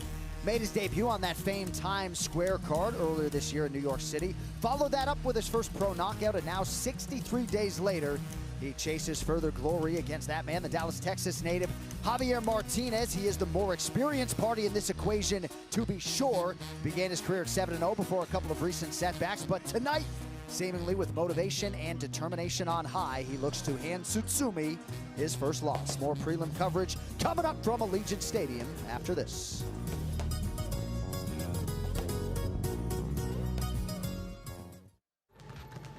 Lo primero que busco es que sea disciplinado. Y la pregunta, ¿por qué quieres entrenar? Dale, Memín, dale. Voltea al costal, no volteas conmigo. Más rapidez, más rapidez, más rapidez, vamos. At 14 years old, Saul Alvarez walked into this gym and quickly earned a nickname that one day would become synonymous with boxing preeminence. El Canelito, yo le puse el nombre porque le decían apodos. Y él, como tenía pecas y todo eso, pues andaba mucha carrera. Y ya le dije, no, él es el Canelito. Fue Canelito al principio, pero luego ya fue creciendo hasta que fue Canelo. He was a chubby little Irish-looking kid with freckles, the most Irish-looking Mexican fighter you ever see. Canelo Alvarez didn't spend a lot of time as a prospect. By 15, he was already proving the extent of his gifts and the consequences of his strength in amateur bouts. The only problem, perhaps, was that he was too good, too sharp, too strong, which meant no one else on the rise wanted anything to do with him. Muchos boxeadores no querían pelear con Saúl por la pegada que tenía. Era un niño. I always go to the amateur fights to fight. I'm weighing everything and I never fight. Most fighters spend their teen years as amateurs honing their skills before turning pro. But since no amateurs in Mexico were willing to test their luck with Canelo, Reynoso, his trainer, took a massive gamble. Checo said, you know what? Prepare yourself because in 1 month you're gonna turn professional. You know, I was so happy. 15 years old, I turned professional fighter. I saw Canelo fight online when he was a teenager. And the first thing you could see is, damn, there's a crowd there. But even then, you could not only see the skill, but you could see a certain kind of charisma. People don't realize he learned on the job. He came in boxing at 15 years old with just a few amateur fights. That doesn't happen. Anyone can be anointed the next face, but you really have to prove yourself in the boxing ring, and Canelo was going to make his presence known. The first big step forward was March 5th, 2011, when Canelo took on Matthew Hatton for the super welterweight world title at just 20 years of age. Matthew Hatton's a real fighter. Canelo Alvarez, it looks like to me, is going to be a real good fighter. Maybe even great. Canelo's win over Hatton made him one of the youngest Mexican champions in history. His rise had been so swift, it hardly look back and you say, oh my God, look how much I accomplished already. It's like you're in a jet ski and you go from the beach and you turn back and you see, oh my God, where is the beach? It's like that, just like that. And now in 2025, he is but the face of boxing. As we go inside the numbers on the credentialed Canelo Alvarez, 39 knockouts across his 63 professional wins, 23 wins in world title fights for the 4-division world champ. Back in 2019 and 2021, he was the consensus fighter of the year, and it was all the way back in 2013 when he first debuted in Ring Magazine's top 10 pound for pound. All eyes on Saul Canelo Alvarez later tonight live on Netflix. And we got all hands on deck today. To that end, we send it over to the great Mario Lopez and crew standing by. Fellas, take it away. Thank you, John. Mario Lopez here with Antonio Tarver, Mark Kriegel, and Mike Coppinger. Antonio, Canelo has almost 70 fights, 4-division world champ, is used to the big stages. His Excellency Turki Al-Sheikh he's been very vocal about not wanting, quote, Tom and Jerry fights, guys running around. So the entertainment value needs to be there. Do you think that puts extra pressure on him for this moment, especially being Mexican Independence Day, to deliver something spectacular? No, I think Canelo has lived in this skin for a long, long time. You know, he's been to the big fight, the big stages. I don't think any of this is going to change anything about his approach to tonight. I think the moment, the fight itself, you know, these guys can rise to the occasion. I think either one of these guys' greatness can take off and take over in this fight. You know, this weekend celebrating Mexican Independence Day is his on the calendar. Cinco de Mayo is his on the calendar. What he did at 168 pounds was without precedent. He's become something that no other Mexican fighter could. Boxing's leading man, its economic engine. He's so rich, he's so famous. I wonder if sometimes we forget what he came from. A pro at 15, a champion at 20. Yeah, Mark, and you mentioned Canelo Alvarez. He's the singular face of boxing, and I think it's a responsibility that he takes very seriously. He's always fighting, he's very active, and in the last 5 years, Terence Crawford, just 5 fights. Canelo Alvarez, 10 fights in that time. He's the bigger man, might be the better man, and he's the more active fighter. Mark, Bud Crawford recognizes the moment. He seems laser focused. He too has been on these big stages. Do you think, though, to get a win here in Vegas, he has to go above and beyond and maybe out of his normal game plan and start strong from the beginning? Well, he told me the other day exactly what he has to do to win. He is typically a slow starter. It's a luxury that he cannot afford. This evening, he told me the other day, I have to come out fast. I have to win rounds because I am not the A side, and I have to win them decisively. Remember one thing, though. We're here ultimately for one reason. Because Terence Crawford wanted this fight and only this fight, and that's what he told Turki Al-Sheikh, who made it happen. Right, because Mark, the fights that everyone wanted to see, really, that they were calling for in the public was Canelo Alvarez versus David Benavidez, and then Terence Crawford against Jaron Boots Ennis. But Crawford willed this into existence. Turki Al-Sheikh made it happen, and here we are. And it's a fight now that's really 50-50. It's a coin flip, and it seems that most people in boxing are picking Crawford. And you know what? I'm looking at this thing with Terence Crawford, and you know, he was a late bloomer. He really bloomed late. He's 38 right now, and this is the most dynamic fight that he can have. I think he's going to rise to the occasion. And I believe, like I said, one of these guys' greatness can take over this fight. He wasn't necessarily a late bloomer. He was denied an awful lot of opportunities. He came from outside the boxing establishment in Omaha. People looked on that like it was Mars. And this is his way of telling people, hey, I told you so. And a lot of people think this is also his night. A lot of the big money coming in late on Except for this guy over here. Yeah. That'll do it here from the desk. Let's go back to John ringside. John. All right, Mario, fellas, thank you very much. Nicely handled as usual. We are in the beautiful Allegiant Stadium here, Las Vegas, Nevada. Most fitting site, I would say, and host city for tonight's festivities, Canelo versus Crawford. Live on Netflix as we usher in the great sport of boxing here in this venue for the first time. All the bells and whistles, beautiful drone footage leading into Allegiant Stadium. Canelo versus Crawford prelims are presented by Riyadh Season. All right, opportunity knocks here and now for a couple of fighters in a statement-making mood. We will not make them wait. Inspired by his ranked older brother, Rado Tsutsumi has made it a mission to become a champion under 10 fights. To keep that ambitious goal intact, he'll have to turn back the challenge tonight of Javier Martinez.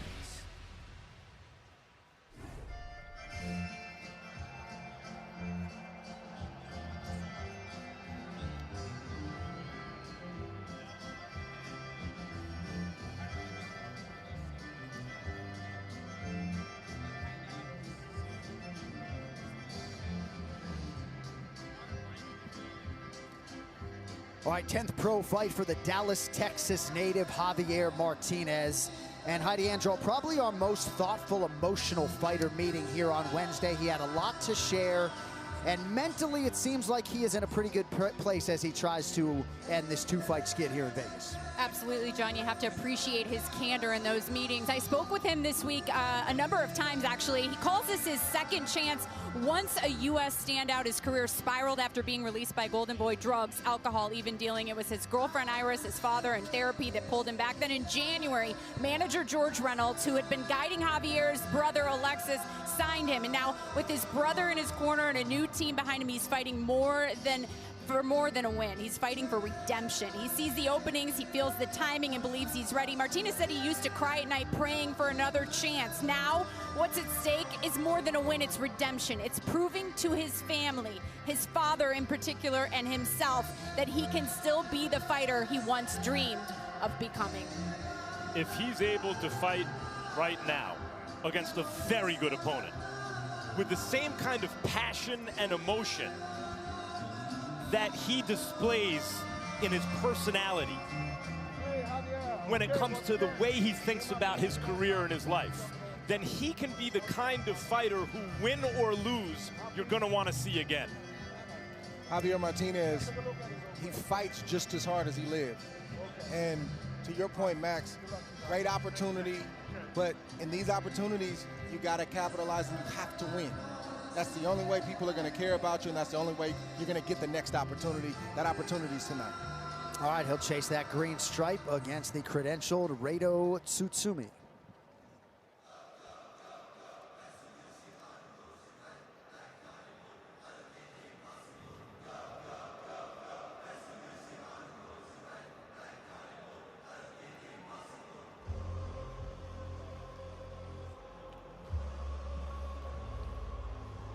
All right, so the Las Vegas debut has arrived for the highly touted 22-year-old Rado Tsutsumi.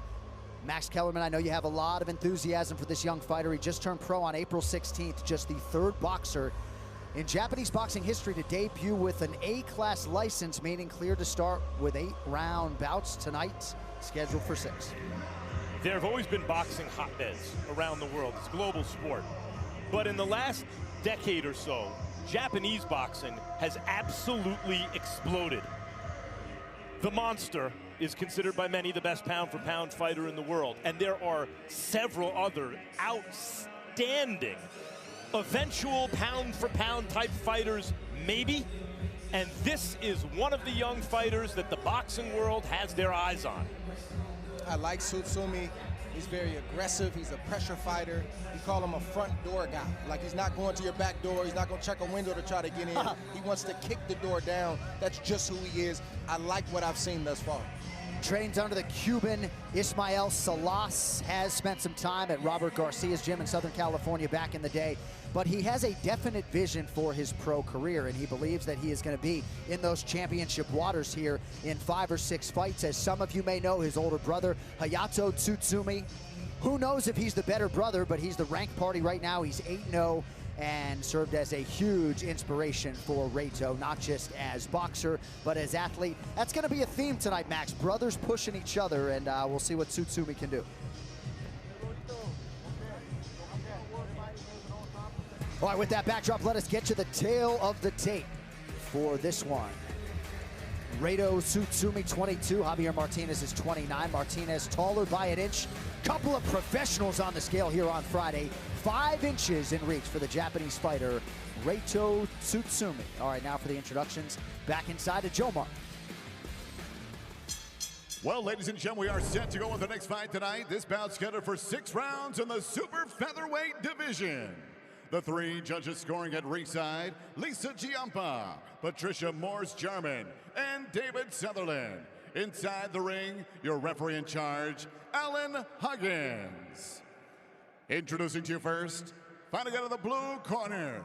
Wearing tonight black trunks, he weighed in 129 1/2 pounds.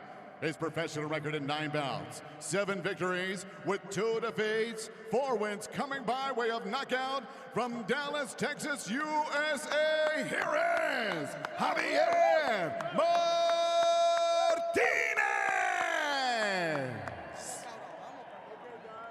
And across the ring, his opponent fighting out of the red corner. Wearing white with black, he too weighed in 129 1/2 pounds. In 2 professional fights, he stands perfect with 2 victories, including 1 win coming by way of knockout. Here is the undefeated super featherweight from Narashino, Chiba, Japan, Reito Tsutsumi!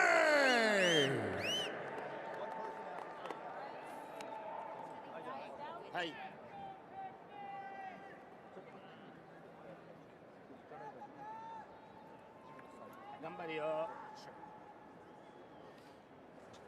Okay, gentlemen, you've both been given the instructions. Obey my commands at all times. Protect yourself at all times. Anything from here on up is good. From here on up is good. Touch gloves. Good luck to you both. Reito Tsutsumi is a man on a mission, a dangerous man. And Javier Martinez is a desperate man, a dangerous man. This should be good. Another dangerous man there, His Excellency Turki Al-Sheikh, putting this whole fight card together for us tonight. Reito Tsutsumi taking on Javier Martinez. Tsutsumi center of the ring in white. Martinez is in the black. Martinez is also a front door guy like Tsutsumi, so this should be a very good fight early on. Martinez ended a 3-year layoff earlier this year. Feels like he really got his timing back during this training camp in advance of this fight with Tsutsumi. He's going to need it with Tsutsumi. See with the orthodox fighter, the right-handed fighter and the left-handed fighter, who has the outside position with the lead foot. That's the guy in better position to land his punches and move his opponent in the direction he wants.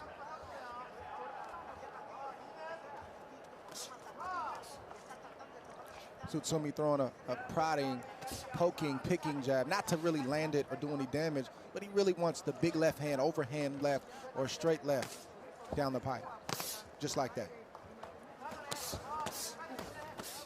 Good work to the body early by the Japanese fighter Tsutsumi.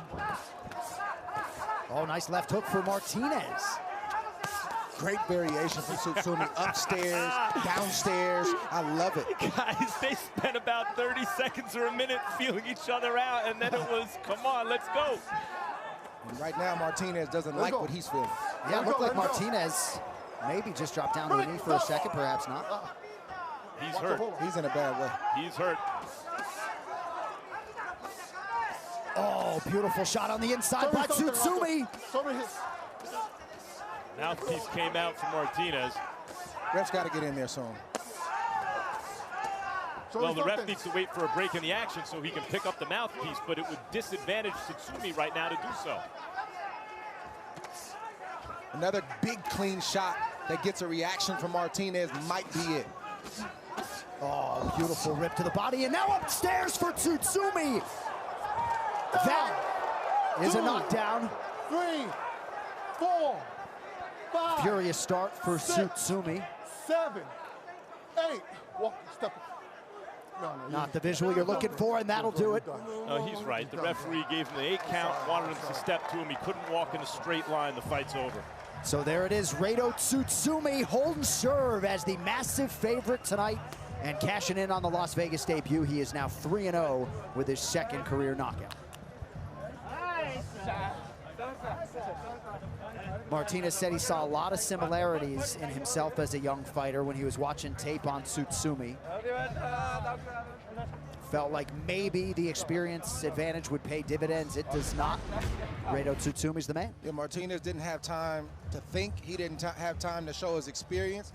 He got blitzed by Tsutsumi, who the variation of punches was really what did the damage. Some fighters can take a good headshot, but when you have a fighter throwing to the body and you have to process that, and then before you can do that, he's going back to the head and he hurts you with a headshot, and then he's going back to the body. That's very difficult to deal with. Tsutsumi never gave Martinez a shot, and we always get on the refs when they make a bad call. I want to give the ref his flowers because he made the right call in this fight.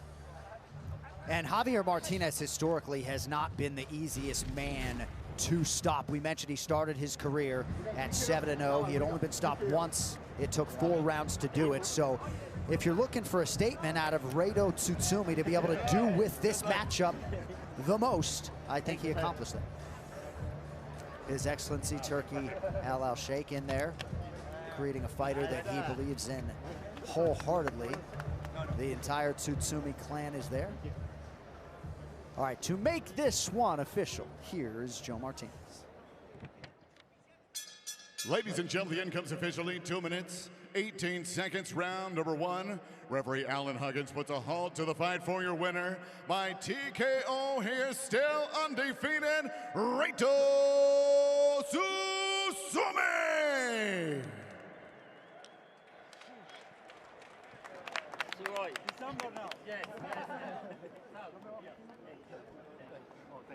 Hermano, gracias. No, aquí estamos, Campeón. Translator.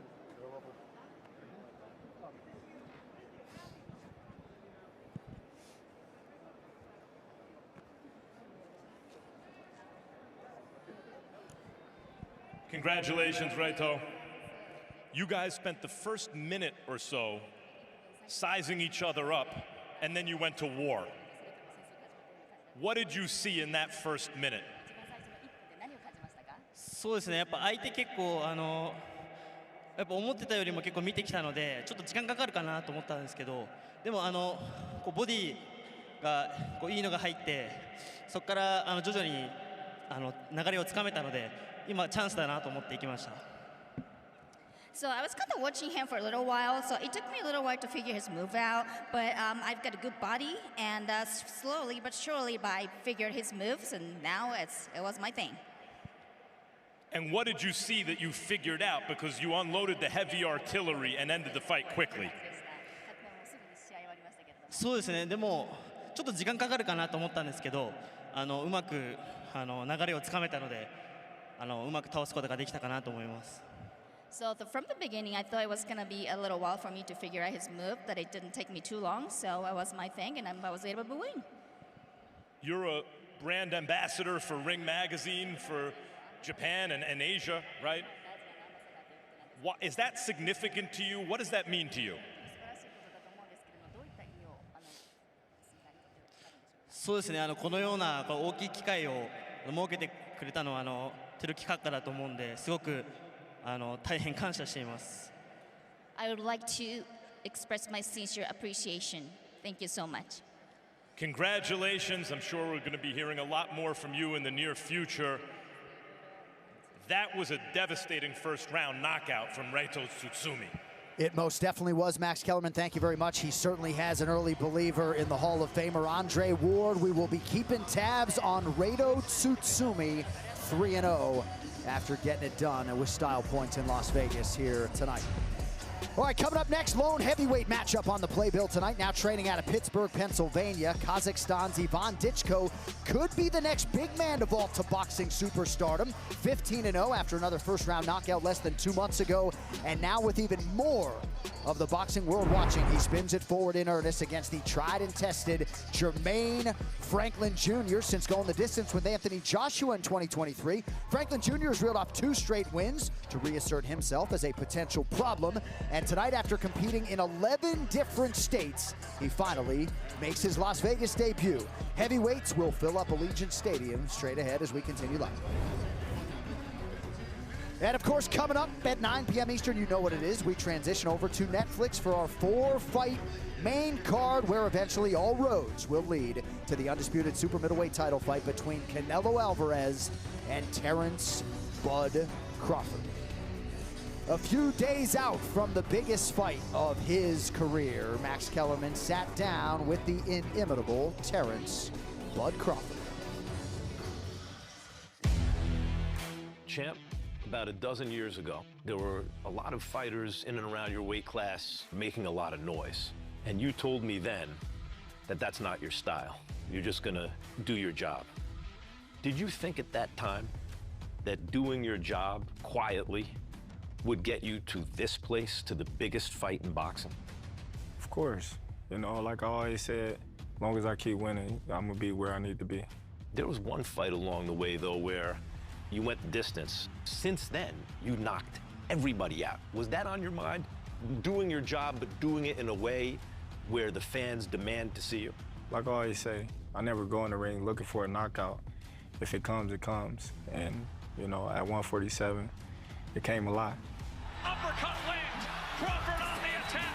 That's it. It's over. It's over. The inside of my soul, when I get somebody hurt, tells me it's showtime. Tells you it's showtime, or is there something in you that wants to hurt him? It's showtime. You gotta go get him out of there. When Canelo goes at you about your resume, do you feel a certain kind of way about that? Because he was the money man, he could attract the big fights, but you had to go looking for them and they weren't always there? I don't feel anything about it. Nobody said anything about my resume until I moved up in weight. That's when that narrative came, or he's not fighting nobody, to where people started to believe the hype, or he haven't fought nobody. Okay, so look at the fighters that I fought when I fought them. You know, was they nobodies or was they somebodies? Interested to engage right now. Now he waits. Gets nailed again. He drops him on his nose. And Kenny Baylor doesn't bother to count. He's knocked out. Terrence Crawford knocks him out in the 5th round after winning every single round of the fight.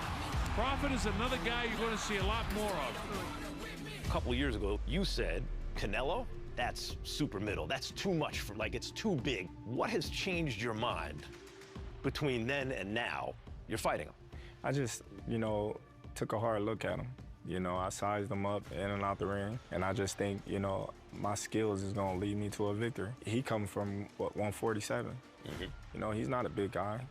You know, he's been fighting bigger guys his whole career. So if he can do it, why can't I? That's how I look at it and see it. And the counter, right hook, the left, the right, Errol Spence on inline skates, and the referee has intervened. Mamma mia! Terrence Bud Crawford has made history. This is going to be easily the most watched championship boxing match in almost 50 years since Ali fought Spinks, because this is on Netflix. Do you feel any responsibility that when all the attention is on boxing, you've got to deliver? I'm gonna give him a victory. Like I said, everybody got their opinion. They're entitled to say and think whatever they want. I don't want to change anybody's opinion on anything until fight night.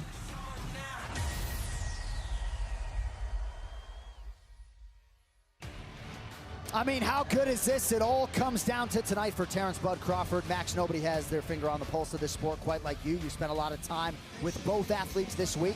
What kind of impression did you extract from Bud Crawford?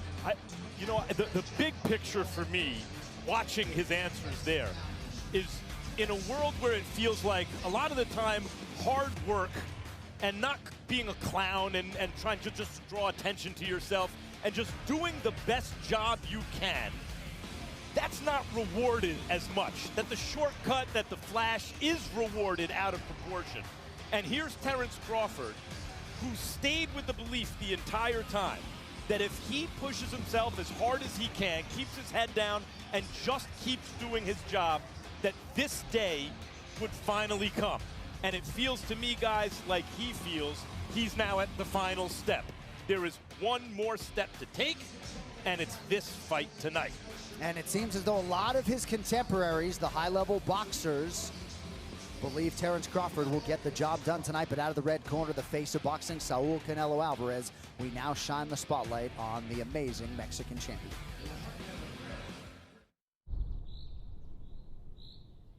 In the thin air of the Sierra Nevada mountains, far from the spotlight, Canelo continues the process of fine-tuning the violence. Guiding him, as he has for years, is the steady presence of Eddie Reynoso. More than just a trainer, Reynoso has remained a trusted constant for well over half the fighter's life. Conocí a Saúl cuando era niño, tenía 13 años. Fue al gimnasio de nosotros, de mi papá y mío. Parecía como que tenía más edad porque estaba muy fornido para su edad, y aparte boxeaba con muchachos de ahí del gimnasio de nosotros y los dominó. Fue cuando dije, es especial este niño. La mayor parte del año estamos juntos. Y así es como una familia el gimnasio.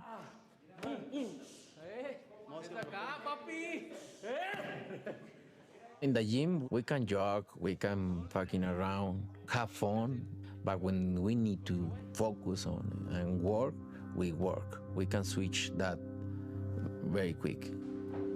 Lobo, lobito, estás ahí.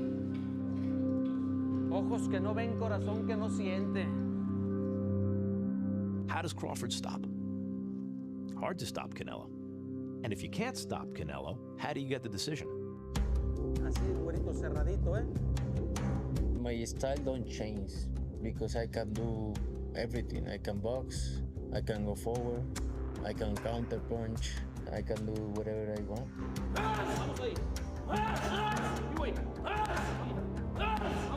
I understand the sweet science is hit and not get hit.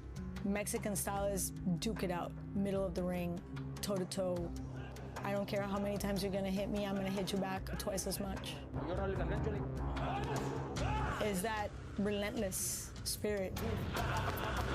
Eso, cabrón.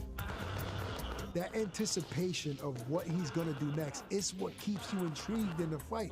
Probably the best in the business at making you see what he's looking at, making you think he's going there and he's coming up top. I mean, he's mastered that. We want to see aggression. We want to see offense. And that's that Mexican style. If you win this fight, does it push your legacy? I'm gonna win. When you win this fight, does it push your legacy up even further? Of course, but I'm not thinking about lose. I'm ready. I can feel it. I'm ready right now. If the fight is right now, I'm ready. Shoulder, güey. Papito lindo. Ahí va. Pum. Pum. Pum. Cuatro.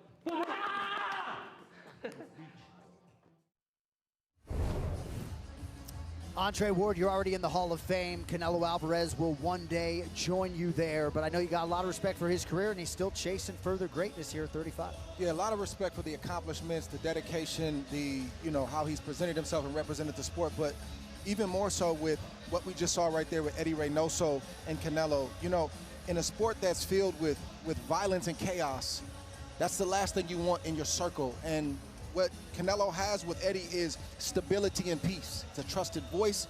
It's a trusted ear. It's a guy that when the moment is tough in these fights and in life, somebody you can go to. And I also applaud Canelo because even when he lost, even when he had adversity in the ring, that's a great opportunity for guys to dismiss the coach and say it was their fault. Canelo never did that.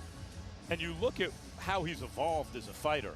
Canelo's a natural slip and counter guy.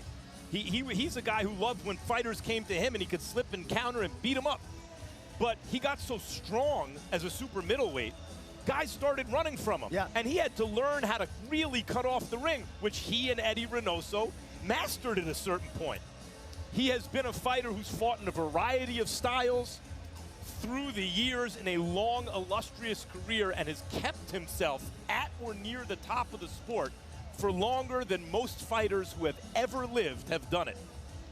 And thankfully, it is September 13th, and it all goes down tonight, Canelo Alvarez versus Terence Crawford. Now, you are going to hear us say throughout the night, maximize the showcase. A lot of young fighters tonight are going to be under brighter lights than they have ever experienced before, and that applies to the young Irishman, Callum Walsh, one half of our co-main event later on Netflix. I'm very motivated, you know, not just for this fight, for everything in general. I put 100% effort into everything I do here in the gym.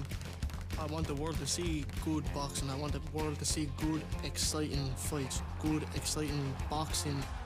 I will fight to the best of my ability, and I will get the win no matter what. I don't feel the pressure at all. I know there is pressure there. Obviously, there is always pressure on myself to win. I try to enjoy this as much as I can, you know, because you only have one life, you know. I'm only going to be here once. I just let what happens happen, you know, and I just enjoy every minute of it.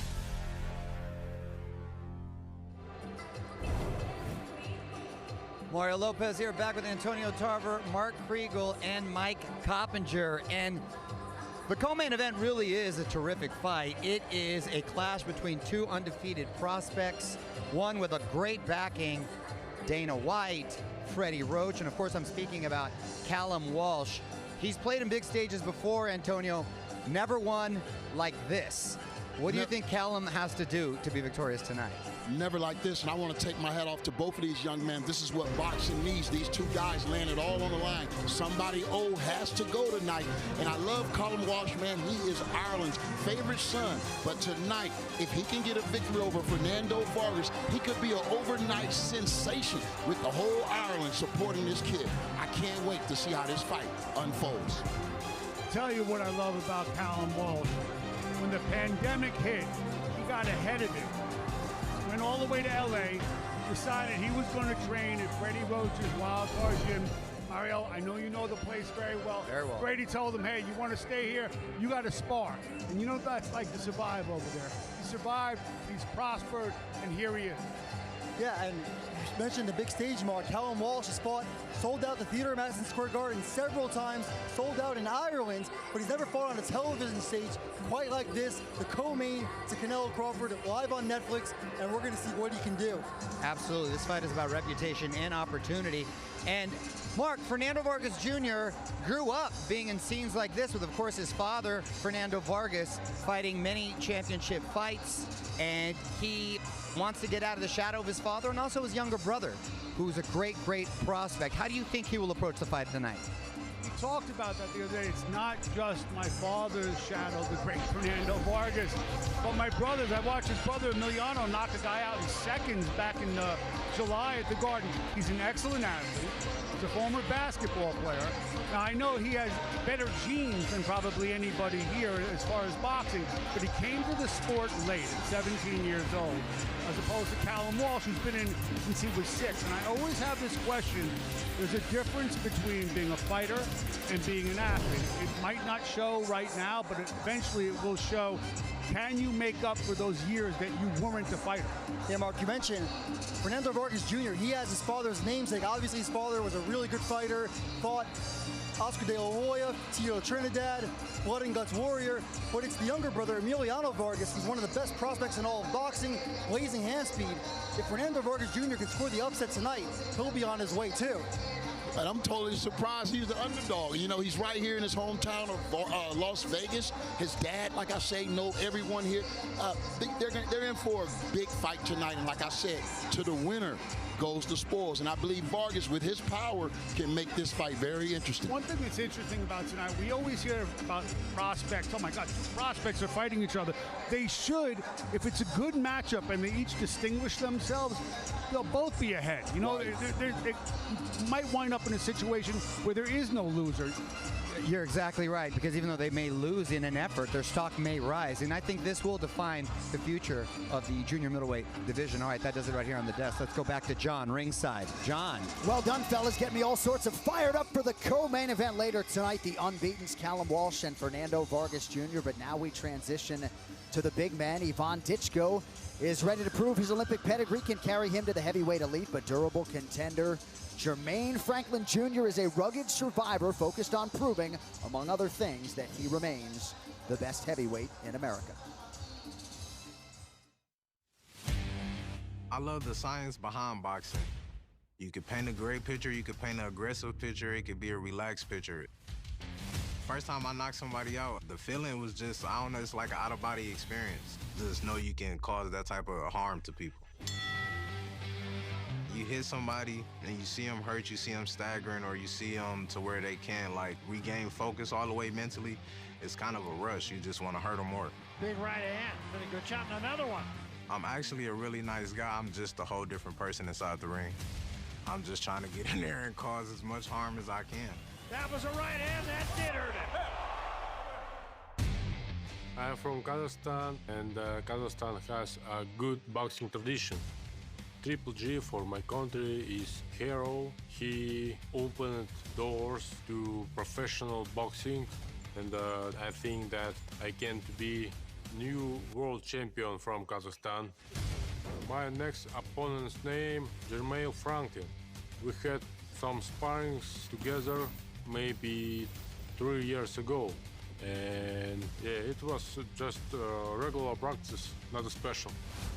Ivan should be nervous because our previous history, I feel like he only got a taste of what I could do. He haven't seen a real thing yet.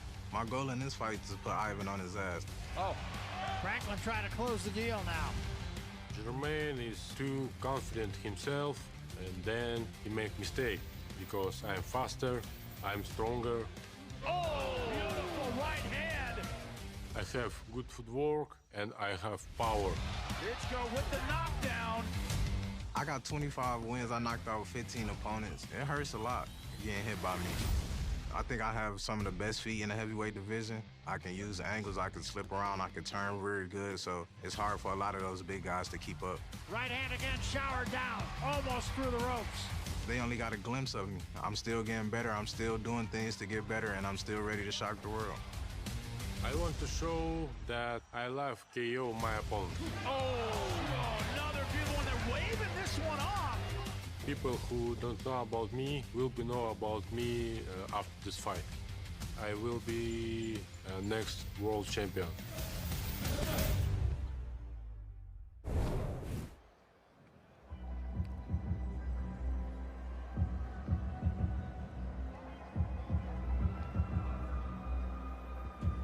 Proudly repping Saginaw, Michigan, USA. Here is the 31-year-old, the 9'8" assassin, Jermaine Franklin Jr.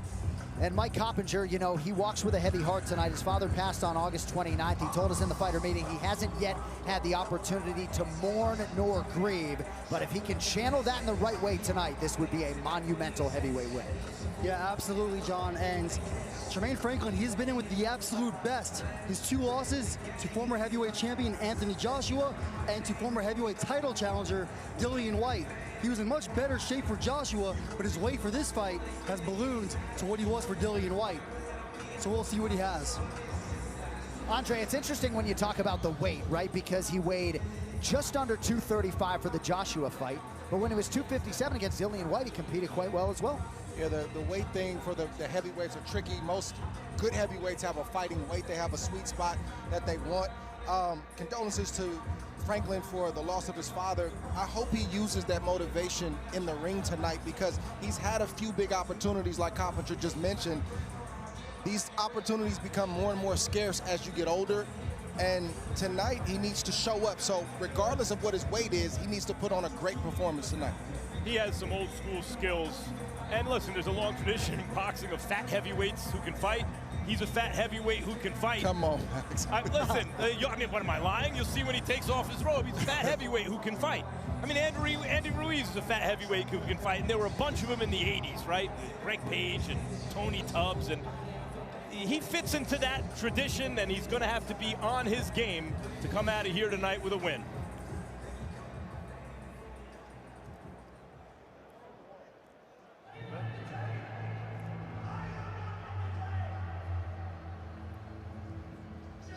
(15-0) as he makes his second appearance of 2025. Here is the undefeated heavyweight Ivan Ditchko.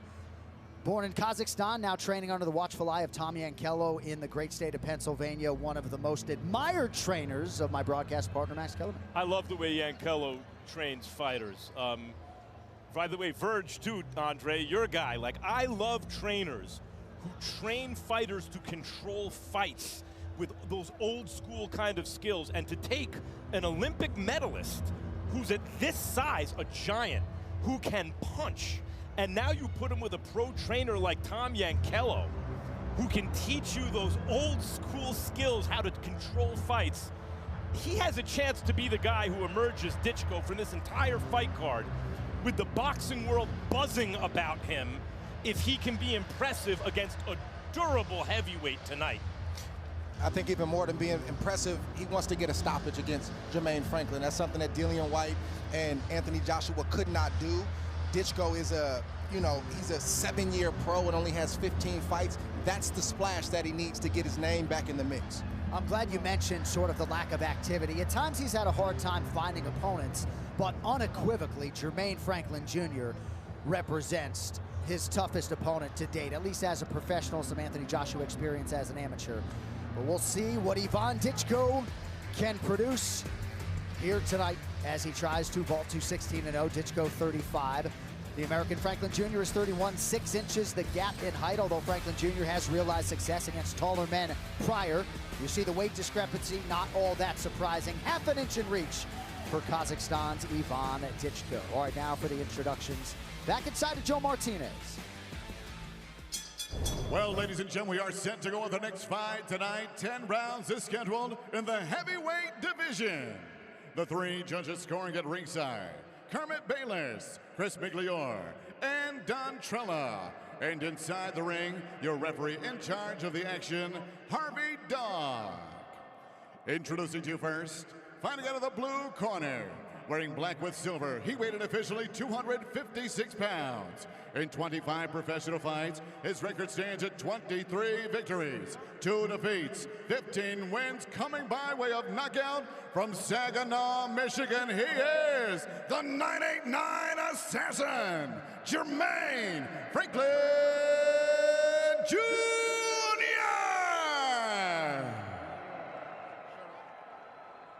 And across the ring, his opponent in the red corner, wearing blue with white. He weighed in officially 239 1/2 pounds. As a professional, he stands perfect in the ring. 15 professional fights, 15 victories, no defeats, 14 wins, coming by way of knockout. Here's a 2-time Olympic bronze medalist representing Kazakhstan, fighting out of Pittsburgh, PA, USA, the undefeated Ivan Ditchko.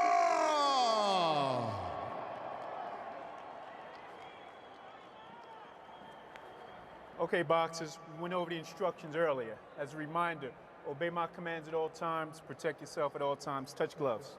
Good luck. 6'9". Oh. With power.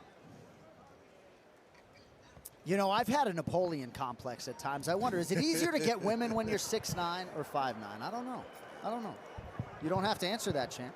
Yeah, I got my baby a long time ago.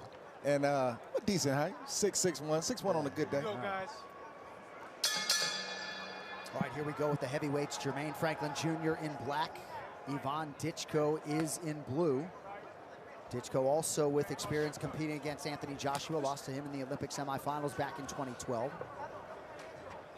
What you see right away about this matchup, and you'll notice, I've noticed it throughout this card actually, and we have had a first round knockout, and okay, but when 2 fighters come out, especially one's an Olympic, 2-time Olympic medalist, and he's big and he's powerful, you can see the respect that they give each other, where they can recognize the other guy can handle himself, Trey. I saw that right from the outset in this fight. Yeah, and it's also the division You know, if a punch grazes the head in the wrong way, we could all be going home early. So both fighters understand that, and both fighters respect it, to your point. About 5 or 6 weeks notice for Jermaine Franklin Jr., who shucks off that offering from Ditchko. That one got through. And sometimes when a guy gets a fight on short notice and they're not in tip-top shape, they actually perform better at times because they don't have the pressure of a full camp, talking about the opponent for 8 weeks and all of that. So I want to see if Franklin can use this short notice fight and the heavy heart that he has to his advantage. Sage point, to be sure. Jermaine Franklin Jr. has never been knocked down nor out as a pro boxer. Made his pro debut in the state of Wisconsin when he was 21, and Franklin Jr. still just 31, despite arriving at pro fight number 26 tonight. And Franklin having the experience and being in some of those bigger fights, he's looking to lay traps for Ditchko. He wants him to make a mistake to counter with a big shot that'll get him out of there. So that's what he's looking for. When you see him prodding and with punches and just kind of looking and not doing much, he's waiting for Ditchko to make a mistake. And Ditchko, in spite of his really freakishly tall height, does not have very long arms. So he has to figure out a way to get that right hand home. It's not like some of these behemoth heavyweights we've seen where they can just tag you from the outside. The reach difference here is minimal. Oh, nice right hand by Ditchko. Under a minute to go, round one. Skipper Kelp with us all night. What do you have, Skip? Well, Ditchko makes up for the short arms by utilizing the jab, and he throws the right hand straight down the middle after that. I mean, it's words out of my mouth. He blinds you with the left hand, whether he's just holding it out there or throwing it as a jab, and that super straight right hand reminds me of Vladimir Klitschko a little bit, the way he throws it straight and short. Good level change by Ditchko a moment ago to attack the body of Franklin Jr. Body shots hurt at any given point in the fight. But early on, when you get hit with a straight right hand to the body like that, it's disrespectful. It's like, bro, I haven't had the opportunity to warm up. Why are you throwing that punch right now? Right. Step back, step back, step back. Ditchko has exuded pretty good footwork throughout his career for a man his size. Quick round one.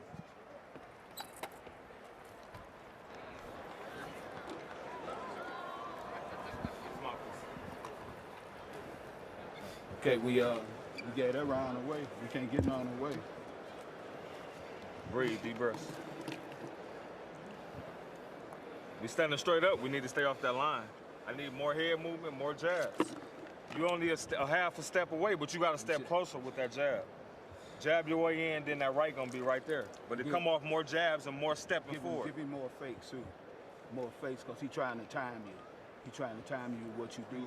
So throw your fake and then come with something. That's why I need you with that good body movement all the time, because he don't never Hardest working crew in show business, can I say that?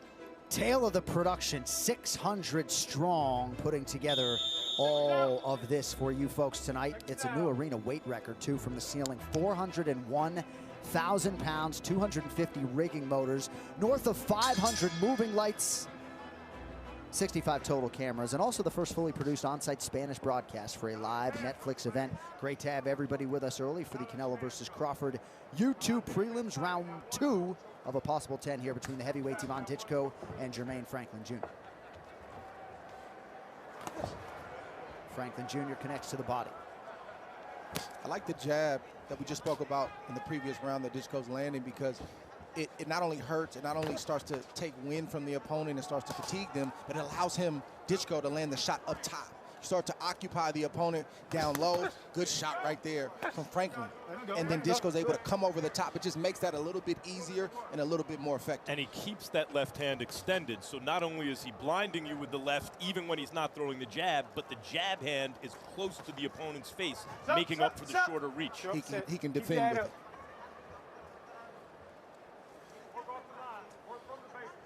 That's exactly what Franklin's corner told him. When you hear the corner say, stay off the line, and essentially that means don't stand in front. That big, long right hand is looking for your chin. He's trying to line you up, and right now Franklin's not listening to his corner.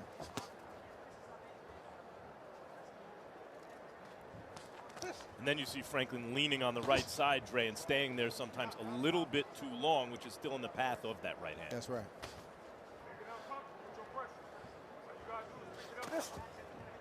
Level change by Franklin, unable to land to the body. Under 90 seconds here to go, and what has been a little bit of a pedestrian round 2. That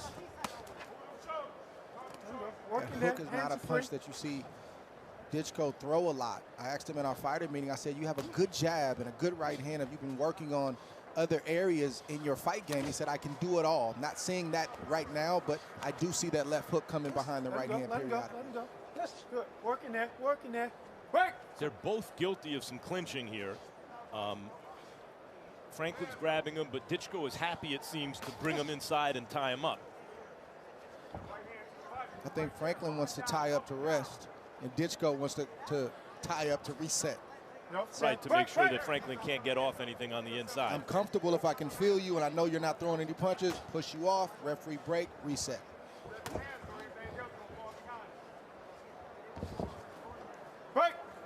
Decided experience advantage for Franklin Jr., not just in terms of overall pro bouts, but in terms of length of fights. Only one time beyond a round 3 for Ditchko across his 15 fights.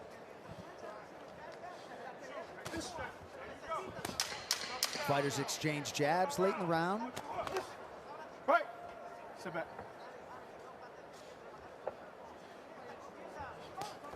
Time!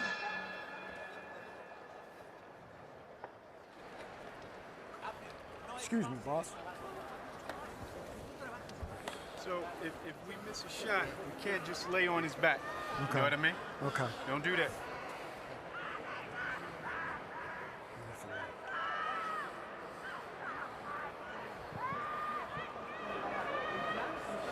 Start stepping up with the jab and pushing him back. The pace is good. Just pick it up a little bit more with your jab. Okay? Stay in range. Get loose with your jab. That's all. Get loose with your jab. Okay? Everything else is going to come. He's slowing down already. Okay? Trey, I really like Yankello in the corner just then because people just see the corner work. But a trainer, most of what he does is in the gym. Then separately, his job is to give instructions in the corner. They've gone over everything in the gym already. Tommy Yankello gave him very clear instructions. I want to see that jab more. Not 10 different things. One thing. Let's see you work that jab, start pushing him back. And the great trainer also has a great feel for not only his fighter, but where the fight is, and he could sense a little unrest with the crowd, and he told his fighter, I like the pace. In other words, don't worry about that. All right, as we start round 3, we check in with the coach, Skipper Kelp. I got Ditchko up 2-0. He's landing the straighter punches. He's really landing the only punches. Franklin needs to pick it up if he wants to get into this fight. There it is again, what Skipper mentioned in the first round. Left, right. The left blinds him, and the right comes right down the middle, right down the pike, straight. Franklin took that shot well. Did. That's the problem. That's the dark side of not coming in the fight in tip-top shape. You see things you want to do, you can't do it. There's a pace that maybe is ideal, but you can't keep it. So you always want to come into a prize fight in the best possible shape you can, though I know this was a short minute call for Franklin. Trey, let me ask you something. How would you know coming into a fight out of shape what that's like? You were never out of shape. I've seen a lot of out-of-shape fighters, so I wanted to stay away from it. Well, there's no denying the potential for Franklin Jr., but thrice on his own accord, he has left the sport of boxing. He has admitted that sometimes he loses focus. You do wonder if his commitment was all in 24/7, 365, just how good it could be. Yeah, this is a very, very jealous sport. And the beauty of it is it will reward you if you respect it and honor it in your biggest moments, or it will expose you when you least need it. Remember when I said Yankello and Virgil Hunter, my favorite trainers, active? You know, and they're great trainers, Robert Garcia and Freddie Roach, of course. That sounds like Virgil to me, Tom. That's what it sounds like. I mean, it's a jealous sport. Do you see Ditchko, Dre, carrying out the instructions of the corner? Does he look more active with his jab to you? Slightly. I think he needs to recognize that he can do more. You don't always have to wait for the corner. You want to follow those basic instructions, but you also got to have the instinct to know I can do more and press forward. And I think Franklin hasn't given the type of resistance that you would think would make Ditchko think twice. Of course, he's a heavyweight, he can punch, but Ditchko has a lot of space and grace to let those hands go and make something happen. Ditchko struck Olympic bronze in 2012 and 2016 before turning pro. He vowed tonight to not let Franklin Jr. rest mid-round, but hasn't wholly made good on that pre-fight premonition. Yeah, Tom Yankello in the corner, as Dre mentions, he don't push it too much. I like the pace, just step it up a little.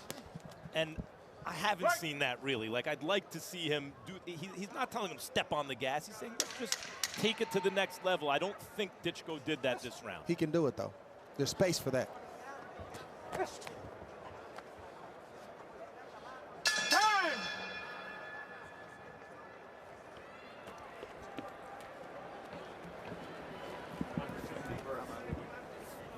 Breathe. We can't get them rounds away. We got to work. You got to work your speed. I want you to stay to the head, because when you go to the body, you're falling over. Okay. So stay to the head. Start working the head. But you're gonna have to work it with speed. It's time where he's coming in with his jab, and he's coming in slow. And if you just catch him, beat him to the punch, you'll stop him right there. That's what we got to do. We got to pick our speed up, and we got to start being more aggressive, and we got to beat him to the punch. That's all it is. That pace you had in sparring, you got to go back to that pace. I got it's y'all. there. Just let your hands go. Yeah. You got to let your hands go, bro. Yeah, it's just that simple. Let them go. Yeah, we holding back way too much. We got to work. Good instructions, it seems, in Jermaine Franklin's corner as well. Yep, nice job, Jesse Addison and Lorenzo Reynolds with the instructions for Franklin Jr. Now, we told you that Ivan Ditchko has only gone past a third round once in his career. That was a 10-rounder against Kevin Espindola back in 2022. So gas tank bears watching here as we get into the latter rounds. Great instructions from Jesse and Lorenzo. I came up with both those guys. I fought with Lorenzo Reynolds, great young fighter from Saginaw, Michigan, and it's good to see his father Jesse in the fighter meeting and see them working together tonight.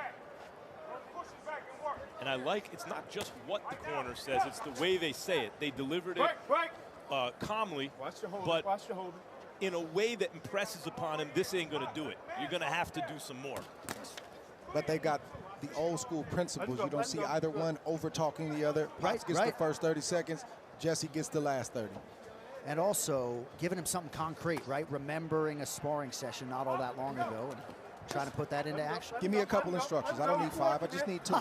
It'd be good to see a little more concrete in this fight, because Ditchko is a puncher and he has not really landed that concrete right hand really flush yet. When he has reached him, it's usually kind of after the apex of the energy of the punch has been spent. But as Dre mentions, Franklin has taken it well, because Franklin's good with distance. He can fight. Skipper Kelp, what are you seeing? Franklin has opportunities to get back in this fight, because when they're on the inside, Ditchko does not want to punch. If Franklin stuck his butt back and let his hands go, he can score some points. Well, we'll see how committed Franklin Jr. is over the last half of this fight. Under 90 seconds to go, round 4. I think Ditchko needs to go back to that body work. And the best way, the safest way, which seems to be his way to do it, is with a long jab to the stomach. He's not really in range to be countered. And he continues to break Franklin down, and it will set up the right hand, which I know that's what he wants to land. Good shot to the body. Harvey Dock being kept busy as our referee. Another separation here. I think Skipper made another really good point, which is, but to me always what separates the good fighters from the next level is, can they fight at all 3 distances? And Ditchko does not seem to want it on the inside at all. Even though, by the way, he's built like a tall fighter who might be able to fight on the inside because his arms are a little more compact. But as Dre, you mentioned earlier, he's making sure that Franklin can't do anything on the other inside by tying him up. It might be good for him to know how to fight on the inside so he doesn't just have to tie up. Yeah, I mean, he's 35. It's a good time to start learning, because you know, you'll find yourself in moments like this. Like, he can get Franklin out of there. Not to say that Franklin is an easy out. We know that. But if you throw the right punch to get the right punch through, the fight can be over. Ditchko landing just 18% of his punches as we come down the stretch of round 4. Time! Make sure we keep those punches in front so we don't go behind the head. Yep, we good, we good.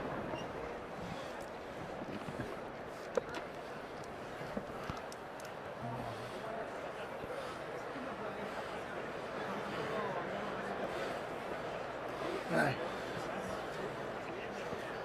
Get this going now, okay? That round's a little close. get the damn jab going. Boom, boom, boom. All the things you're doing in the gym. Boom, boom. And let the right hand go. Got me? Let's go now. Okay? Go. Go. There we go. We're in the 5th round. Okay? Let's get it. Right there, you gotta hit him. He's right there. Hide it. Sit. Hold it sweet. Okay? Get the jab going. You good? Let's get it. Let's get it. Let's get it. This round. Get it from me. Yeah, I want your jab. Get the jab going now, right now. Let's go. Let it go. Let the jab go. Sort of interesting to hear Tom Yankello say to Ditchko, "Are you good?"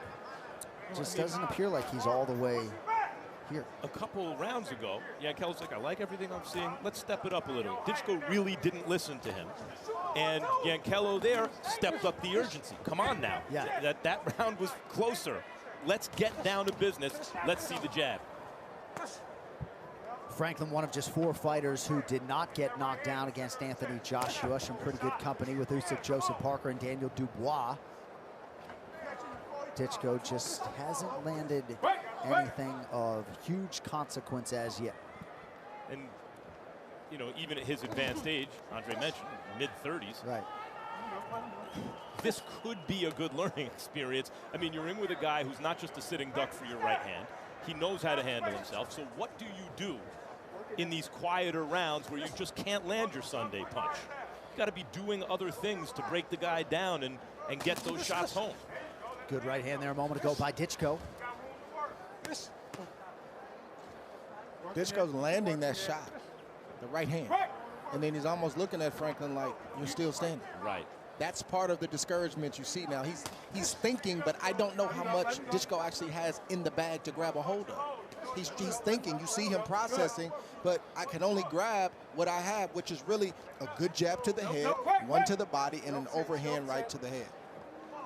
But not a huge arsenal. But Yankello is telling him, so now let's pick it up with a jab and let's see the right hand behind it.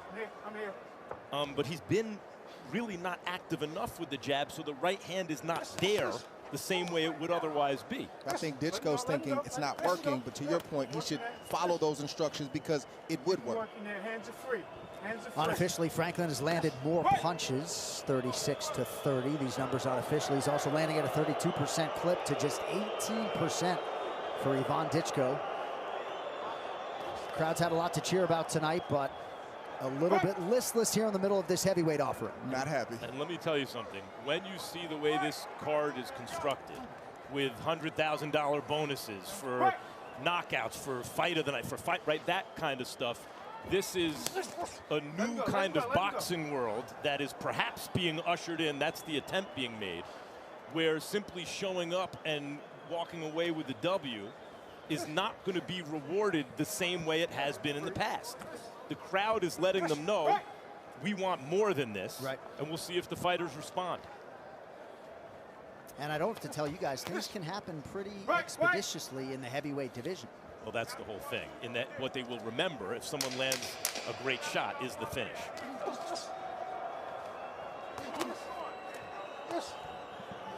Final seconds of round 5.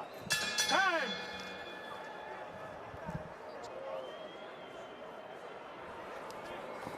Hey man, it's all about, do you want this fight now? You know, if you want this fight, you got to go in there, you got to let your hands go, and you got to work. You're not gonna get this opportunity no more, okay? This is an opportunity of a lifetime for you. You got to cash in on this, Jermaine. Do you want this fight? Yeah. Okay, well you got to go in there and you got to work, man. Let's go, let's work, okay? It's time to work. We got to get in there. We got to work, man. We can't be bullshitting no more. It's time to let your hands go and work, okay? I need you to work. I need you to get them hands. Let them hands go. Go to the head. Stop falling in, okay? And when he come in, what you catch him with something. We got to work, big dog. Before you go down, let the 1-2 go. You got the potential to do this. You got the experience to outbox this guy. He don't even want to box no more. You got to go in there and outbox his ass. Man, I need Jesse Addison for my strength and conditioning workouts.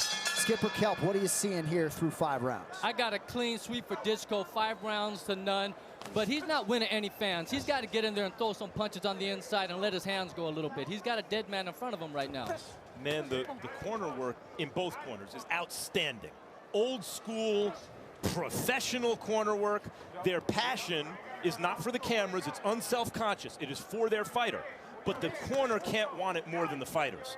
They can't fight for them. Coach Jesse is asking Franklin all the right answers. But the truth is those questions are answered long before he gets to fight night. If I have to ask you that tonight, I'm probably not going to get the answer that I want.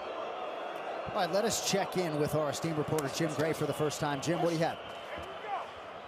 Well, as you saw the trainer telling Jermaine in between rounds, we had our meeting with Jermaine a couple of days ago in the production meeting, and he said he just checks out sometime in fight. He can't get his concentration back, and clearly his trainer's telling him, right now, this is your opportunity of a lifetime. Do you want to do this? So this is an ongoing habit, it seems, because he's told us he's done this before.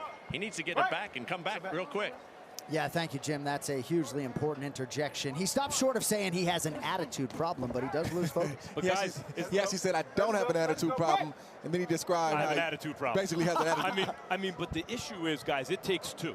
And Yankello is just as animated at this point. Before he was laid back, the fight's going our way, because that's what we think of the first round or two. Now let's see phase two, which never came. Both corners are animated and urgent, but the fighters are not.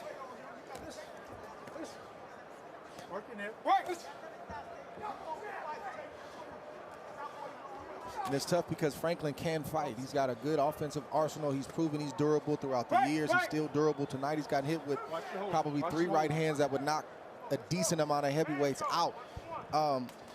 But if you don't love it, if you don't dedicate to it, the sport I'm talking about, you get these kind of performances. And guys, from Ditchko's point of view, of these two, he was the one, it seems to me, coming into the fight with the potential for people to say, in this heavyweight division, Usyk is champ. What's going to happen with Tyson Fury and Anthony Joshua and Joseph Parker and, of course, Atama, right? Moses Atama is the new young phenom. Could he have the kind of performance tonight that has people start thinking, he's in that category, if not on accomplishment, at least he's on our minds. Radar. This is not that. Right. No, and that is fair criticism. As we come down the stretch of round 6, punch percentage continues to be below 20% for the Kazakh Ivan Ditchko.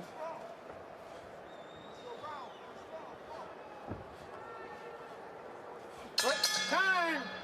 Round 7 next.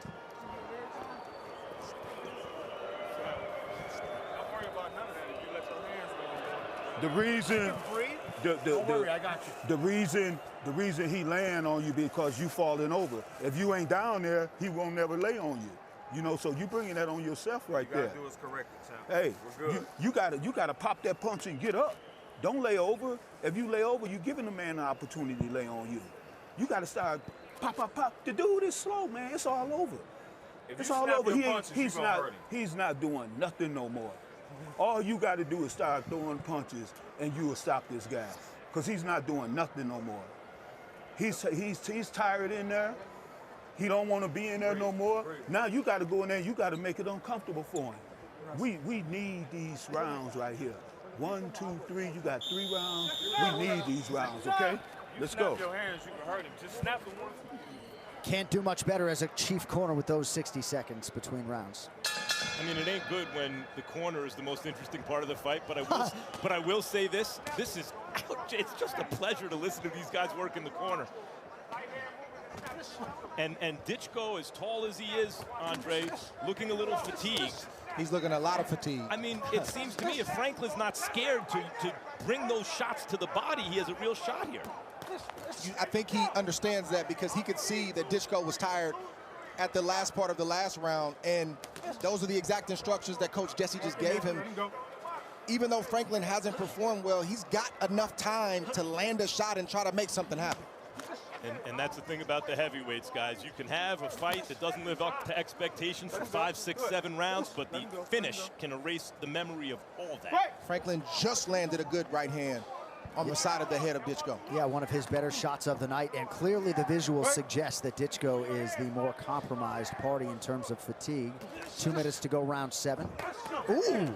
Big right hand. You know what? That may have been the best punch of the fight. That's the second right hand that Franklin has landed this round. And I don't think there's anything Ditchko can or will do about it because he is fatigued. He's tired. Yeah. Well, and that's the thing. If Franklin would concentrate on the body now, but it takes guts because your hands are lowered against the guy who's bringing that straight right hand down. But if he has the guts to do it and stay with the body, that right hand over the top tray may have even more effect. Ditchko trying to reestablish that jab. Quick hands on the inside from Franklin. Nothing appeared to land, though. Scorecards could be all over the place. Perhaps one of these heavyweights will take the judges out of it. Big right hand again for Franklin. Franklin has a moment. It's a moment right now for Franklin. He better take advantage of it. Franklin is winning this round, but more than that, he looks like he's endangering Ditchko.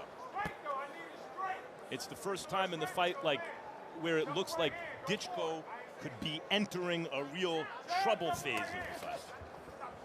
Nice establishing jab there by Ditchko, but nothing behind it. Franklin needs to step in with the jab, don't grab him, don't blind Ditchko, and hit him to the body and then to the head. Just like you mentioned, Max. He's gonna get Ditchko occupied to protect himself from the body shot. And the big right hand that Franklin has landed twice can land, and if it lands in the right place, he can put Ditchko down and possibly out. So you're saying put the jab behind it, so when you go to the body, you're not as much Flick danger the jab of toward the head so as you if blind them. you don't even have to land it. It's a blinder. Throw the right hand around or straight to the body and come up with something up top right after that. Pretty good connection on the inside by Ditchko. Nothing on it. Unlike early in the fight, there's no snap on the punch. It's Nothing an arm on punch.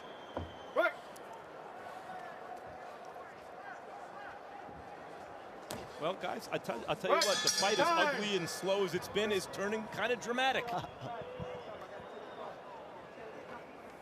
We still ain't putting it out there. It's the most alive we've seen Franklin this whole fight. He stepped to the side, Ditchko standing straight up, and he landed a nice shot on the chin of Ditchko. Didn't get a big reaction, but he definitely felt it. And it's a product not of him not being skillful enough to get out of the way. It's simply fatigue. He can't physically get out of the way. I give you that round right there, but now you got to work. You got to work now, man. Just snap everything. Hey, listen. I keep telling you this opportunity ain't going to come no more, Jermaine. You got to go head on and you got to take advantage of this. You got to start boxing this guy. If you box this guy, you will beat him. This guy cannot outbox you, and he's tired. You just got to go in there and box him. I'm not saying no jabs. I'm not saying no jabs and right hands coming behind. Here we go. 1-2 hook, go. All right, Skipper Kelp, what's the scorecard look like through 7? I have it 6 rounds to 1. Franklin won his first round, and in my scouting report with Franklin, I said he's a dog and he will fight and let his hands go. He has an opportunity now if he starts turning it up. I mean, back in the day, you'd say he flew his head. The reason I said the right hand, which we showed on replay in between rounds, was the best of the fight. It's the only time either guy flew the other guy's head. It was a head-snapping shot. The big right hands that Franklin got hit with, he rolled with him. So you didn't see that snap. And that's not like the Ditchko right hand, which was dangerous early, is a slap at this point.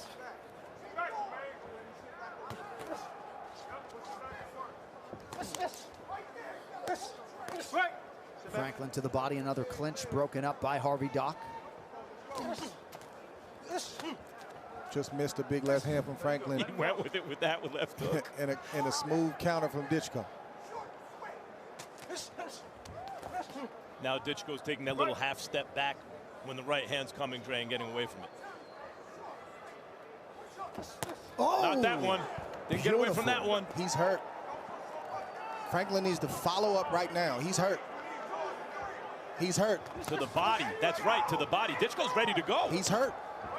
He's trying to play it off. He's trying to be a chameleon, but Franklin has to sit. Over there. Oh, this is a break for Ditchko. 1 point. You got to stay off his back. You got to stay off of him, all right? That's it. Stay off his head. I know the point deduction seems like it favors Jermaine Franklin, and it does on the cards, but that may have been a big break for Ditchko because he was buzzed. It's a huge break, and Franklin's not going to make up that difference on the scorecard, so that's not really in his favor, though I know what you're saying. I'll tell you what, he scores a knockdown. That's a 3-point round. Big right hand a moment ago by Ditchko. Franklin connects to the body. And I'm not sure Ditchko's still out of trouble. Oh! Another cracking right hand by Franklin, eaten by Ditchko. And part of it is if you can't get away from the right hand, you're always in trouble. Working there, hands are free.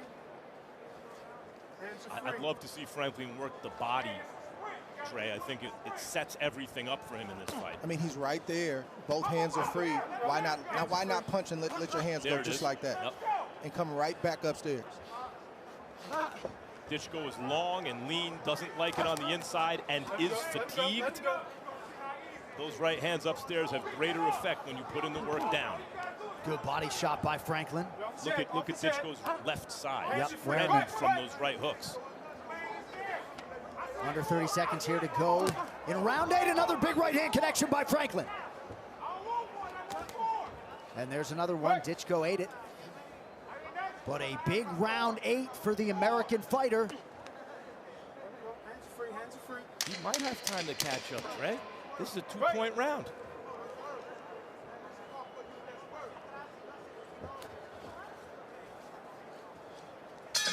All right, 8 rounds down, potentially 2 to go.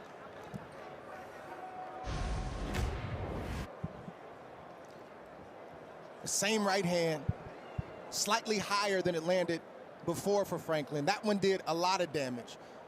Ditchko, being a veteran the way that he is, he tried to play it off. He didn't want to show that he was hurt, but he was clearly hurt by that shot. Franklin was unable to follow up, but that right hand keeps landing as often as Franklin will throw it. It lands. Give me these 2 rounds. Wow, wow, wow. Come on, come alive with this. You gotta win with this. You gotta win with this. You gotta land it. You have to land it. It doesn't matter if you land it to the face, land it to the shoulders, to the chest, the body. Down to the last 2 rounds right here. You got me? If you don't win these rounds, you lose the fight. Let's go. You gotta win these last 2 rounds right now. You're not winning. Right now. You're not winning. You gotta win these 2 rounds. You gotta win them big. All the work we put in, right? Come on, baby. Come on. Yeah. Come on. Seconds out. Well, and even if he is winning, Andre, I'd rather hear that messaging, right? The urgency from the corner. Yeah, the fight's not over until it's over, especially in this division. So you got to maintain that kind of focus.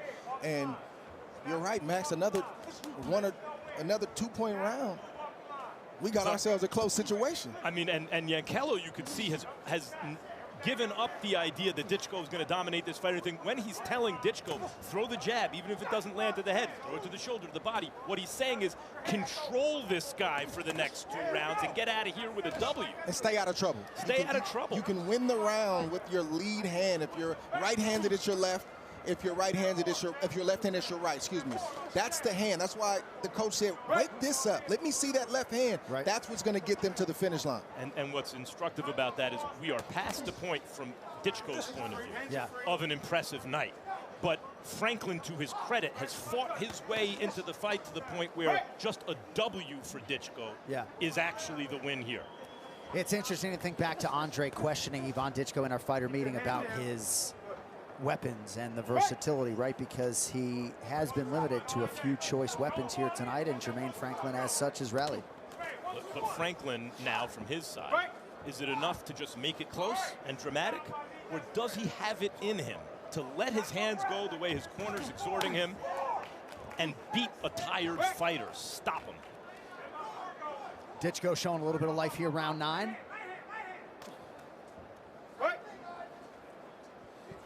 Franklin's also fighting some ghosts from the past. He's a veteran. He's a guy who hasn't been able to win the big one. He gets the late calls, and oftentimes a good performance is a win for guys like that, and I think that's what he's having to fight through right now. Do I want to take the risk to try to win, or am I okay saying I had some good moments on this type of stage? His corner knows this is it, man. This is it for Franklin. You get a win here, and you have yourself a career in front of you, and if you don't, it's a much different outlook. Under a minute here to go in round 9. Jab for Ditchko is clean. That's what his coach wants right there. Oh, short left lands for Franklin.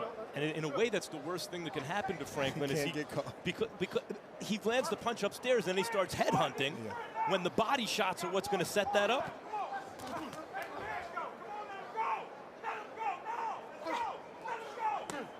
Good upper right there from Ditchko. You haven't seen much of that. Not a lot on it, though. I'll take it. It's a lot more than what he's been doing. Now, they just traded punches like they meant it. Good drop down right hand for Franklin.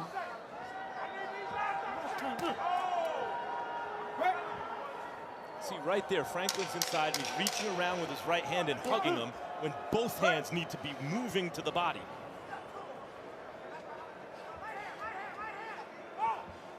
All right, that marks the end of round 9.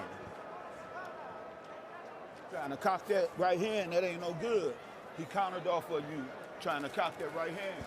That's what happens when you cock punches and you miss, you get a counter back. I'm telling you, just let it go smooth.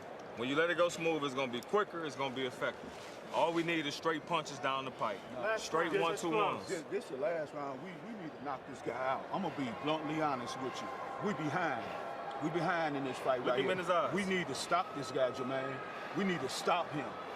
A decision right now don't do you no good. We gotta knock this dude out, man.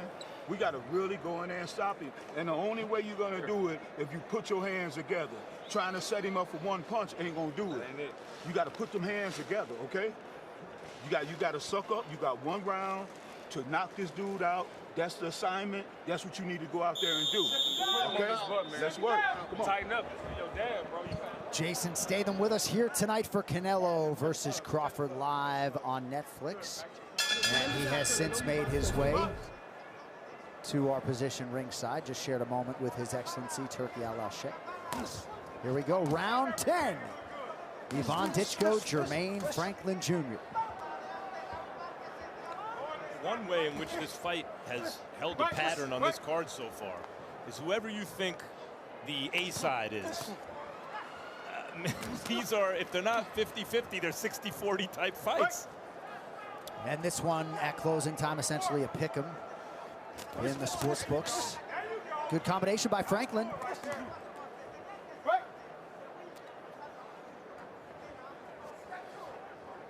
So Ditchko seemingly controlled the early portions of the fight. Jermaine Franklin started rallying around round 7.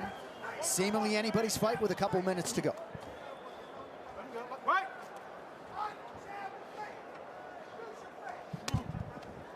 Looked like that right hand got through for Ditchko. Good sneaky right hand from Ditchko right there. I thought the 9th round was a turning point round in the fight where Franklin had established some momentum and looked like he could wear him out and stop him maybe, and he let that opportunity slip by in the 9th. Not that it was a dominant round for Ditchko, but it didn't continue the trend that Franklin had established a couple rounds earlier. It's the complacency and the lack of conditioning from Franklin. You can want to do a lot of things, but if you haven't put in the work to actually do them, you haven't been training at that type of pace, why would I expect you to be any different come fight night?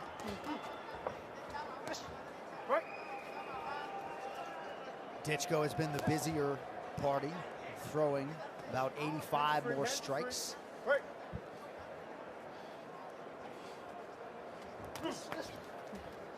Oh, nice short shot with a left hand for Franklin after he landed to the body. Final minute is upon us.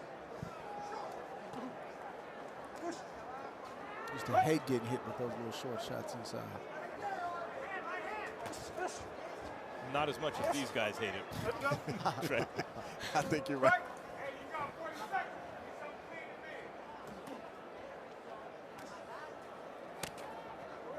Franklin with a quick check on the clock, loaded up on the right hand. Ditchko slides underneath it. That was the punch that Franklin's corner did not want. The telegraphing, lazy, uninspiring overhand right that the whole arena saw coming. Our featured prelim coming up next, the rematch between Serhii Bohachuk and Brandon Adams, and then top of the hour, you know what it is, we transition to Netflix for the main card. Well, Franklin's corner told him, this can't go the distance, you're behind. And it appears to have gone the distance. And indeed it has. 30 minutes in the books between Ivan Ditchko and Jermaine Franklin Jr. Fans softly letting the athletes know what they felt about the fight. Both fighters had their moments. I felt the fight was salvaged in the second half. It went from just a bad fight to a fight with some drama. think it's just a bit disappointment on both sides because you have Ditchko, again, who hasn't fought very much in 7 years, had promise coming out with his amateur pedigree and just haven't capitalized on it. Great opportunity to do that tonight. And then you have Jermaine Franklin, who is coming in here with a lot of motivation. Yes, it was a short, notice call. You got to give him that. But if you live like a fighter and you stay ready, you could have an opportunity like this that can change your life. So that's a missed opportunity for him as well. And there's a look at Jermaine Franklin, and now we show you Skipper Kelp's unofficial scorecard. He gave Ivan Ditchko the first 6 rounds. Pendulum swung a little bit there in round 7, the 10-8, of course, in round 8, courtesy of that point deduction. But then Ditchko did come on strong in rounds 9 and 10, and on Skipper Kelp's card, 97-92 for Ivan Ditchko, trying to head back to Kazakhstan the way he came as an undefeated fighter, trying to move to 16-0. I'd be surprised if we hear any scores that aren't 97-92. Well, there you go. First time for Ditchko, competing twice in a calendar year since 2021. Got to think the 10 rounds will be of value moving forward. We do have the official decision. It resides with Joe Martinez. Well, ladies and gentlemen, after 10 rounds of boxing, we go to the scorecards. And here are the judges' totals from ringside. Kermit Bayless scores at 96-93. Chris Migliore, 95-94. And Don Trella sees it 97-92. All for your winner by unanimous decision, the 989 assassin, Jermaine Franklin Jr. Well, beauty's in the eye of the beholder when it comes to these boxing scorecards. Jermaine Franklin did outland Ditchko. He landed at a higher clip, but Max, you saw it a different way. Well, look, let's put it this way. In a heavyweight fight where so few punches are thrown around, 97-92 can become 95-94 if the 2 judges see 1 or 2 punches a little differently than I did. There wasn't a lot of action. I suppose, after all, it is possible not to have 97-92. I guess this wasn't a missed opportunity for Jermaine Franklin tonight. Right. Wasn't expecting that.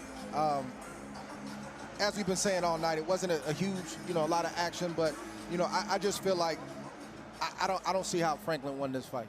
Yeah. I know Max is doing the math, but to me the math still isn't math. Yeah. Well, my point is 95-94 I could see for Ditchko. You want to say 97-92 to 95-94 right for Ditchko. Right. To get it the other way, you have to miss a whole lot. Yes. And by the way, not a single judge had the fight for Ivan Ditchko. That's a problem. All 3 across the board for the 989 assassin, Jermaine Franklin Jr. His corner knew it. Right. All right, coming up next, our featured prelim of the night, and quite frankly, this bout deserves the distinction. Ukraine's Serhiy Bohachuk, 26-2 overall with 24 career knockouts, and other than Virgil Ortiz Jr., the only man to get the best of him has been tonight's opponent. Compton, Watts, California's Brandon Adams. The 2 met back in 2021 on one of Miguel Cotto's shows in Puerto Rico. The American that night rallied for the knockout, and tonight, in his 30th pro fight, he vows to produce a similar result. The middleweight rematch is straight ahead, but for now, we go across Allegiant Stadium, where we find the well-dressed Mario Lopez. Mario. Thank you, John. We are back at the desk here. The crowd is filling in nicely. You can feel the energy in this building as we get ready to kick off the main card at the top of the hour. But right now, high in the rafters is Jim Gray with more on Terrence Crawford. Jim. It shaped his character and developed his discipline and defiance. Crawford learned early that respect isn't given. It's something that's very, very hard to earn. And that became the foundation of one of boxing's most complete champions. In the heartland of America, where grit isn't just admired, but required, Terrence Bud Crawford was born and built straight out of North Omaha, Nebraska, where the fight starts long before you lace up the gloves. It's very hard because you grow up in an area full of poverty, and you gotta pick and choose battles, and every day in the hood is a battle. He grew up in a neighborhood where toughness was currency and survival meant standing your ground. By the time he was a teenager, he'd already been shot at, more than once. But Crawford didn't fold. he sharpened his edge. And in a place where a lot of kids don't make it, Bud punched his way through. It's all over. Terence Crawford has become an American star. Sometimes it's kill or be killed. You don't go out and grind. You don't eat. His mother didn't coddle him. In fact, far from it. When he got his first world title shot in Scotland, she didn't wish him luck. She told him flat out, "You ain't shit. Gonna get your ass kicked." That was her love language. Ruthless honesty. She bet against him in sparring matches as a kid. Every step of the way, she dared him to prove her wrong. And every time, he did. Terence Bud Crawford, the only male to become a two-division undisputed champion. That chip on his shoulder became his weapon. In the gym, he turned fury into finesse. Crawford wasn't loud. He didn't posture. But in the ring, his hands spoke volumes with footwork like jazz and fists like hammers. He conquered 3 weight classes, undefeated and unflinching. A quiet storm who dismantles legends round by round. Outside the ring, he's a father. Still Nebraska tough, pit bulls and all, but with a softer center. The same guy who'll fight anyone on earth will also show up courtside at his kids' games. That duality is part of what makes him special. Now, Crawford isn't chasing money or fame. He's chasing legacy. Legacy is everything, and legacy is gonna have your name living on for many and many years after you. From the streets of Omaha to the top of the pound-for-pound list, he's never taken the easy way. Terence Bud Crawford, father, fighter, survivor, Nebraska tough, world class. So tonight is emblematic of his entire life. A big risk against his greatest opponent. The reward, should he win, would be a crowning achievement for a man who already is a boxing king. Mario, back over to you. Thank you, Jim. Yes, from the mean streets of Omaha, Nebraska to the bright lights of the biggest stage here, Mark. It truly has been a remarkable journey for Terence Crawford. We've heard a lot about Terence Crawford being shot at early in his career. He drove himself to the hospital. What's less known is that afterward, he vowed to kill the guy who did it. And an uncle told him, hey, listen, you'll get yours if you do that. Why do you think God hasn't let you see him yet? And Crawford thought about it, and he passed on revenge, and he became the fighter that we see today. And yeah, Mark, it's really incredible that Terence Crawford has made it to this stage. He was with Top Rank, and they did not foresee him being this kind of star. They didn't give him that kind of push. Even though the talent was always evident, he wasn't a guy who was brash or braggadocious. And here he is, did it his own way in the fight of the century. And if he could beat Canelo tonight, he's going to enter immortality. And you know, Terence Crawford with his mindset, you know what I mean? I know and I can relate to where he's coming from. Here's a guy that's been counted out his whole life. But when you came from the mud, man, and you built yourself up to the superstar that he is today in boxing, he's manifested this fight. You feel me? He see how this thing ends. And I believe he has everything it takes to win big tonight. I really do. Thank you, gentlemen. Right now, let's go ringside back to John Anik. John. Mario, fellas, thank you very much. We now continue with our prelim action here inside Allegiant Stadium. The Canelo versus Crawford prelims are presented by Riyadh Season. Well, Serhiy Bohachuk quite literally has waited years to settle the score with Brandon Adams, but the latter is intent on proving the upset was no fluke. A cold reality, he is more than ready to dish out twice. My fight with Brandon Adams, last time I lost this fight and I needed beat him and show fans, show people I am better. I won every round and just lost it, punch it, that's it. Good hooks on the inside from Bohachuk. Last time it's mistake. I am best boxer in this division. I can't beat him. Me and Serhiy Bohachuk fighting again. This is a great opportunity to re-establish myself as one of the top dogs. How I stopped him, how the fight went last time, he needed a shot of redemption. So what better way to do it on the biggest stage of this year? I haven't seen that much growth in what he brings to the table. I need for him to toughen up so that way when we get in the ring, there won't be no excuses this time. This fight, it's one more step forward. Sergey Bohachuk 21 and 25. Different because now I'm smarter. Now I have more experience. Now I have more skills. My goal is to become world champion. What happened in last fight, this is big mistake and I need to fix this. He is old and he is not same condition. I need to show I'm better. This time around, he's saying that since I'm older, I won't be as agile as I was. So we're gonna put that to the test. I'm expecting your best because I'm bringing mine. And I don't plan on going down easy. I plan on winning. After this fight with Adams, people know who I am. I'm not gonna make this mistake twice. I know Sergey Bohachuk, he is thinking about me. He's thinking about how he got dropped, how he got stopped. He's felt it go the opposite way before. I'm that guy, I'm him. I hope you're ready, because I will be.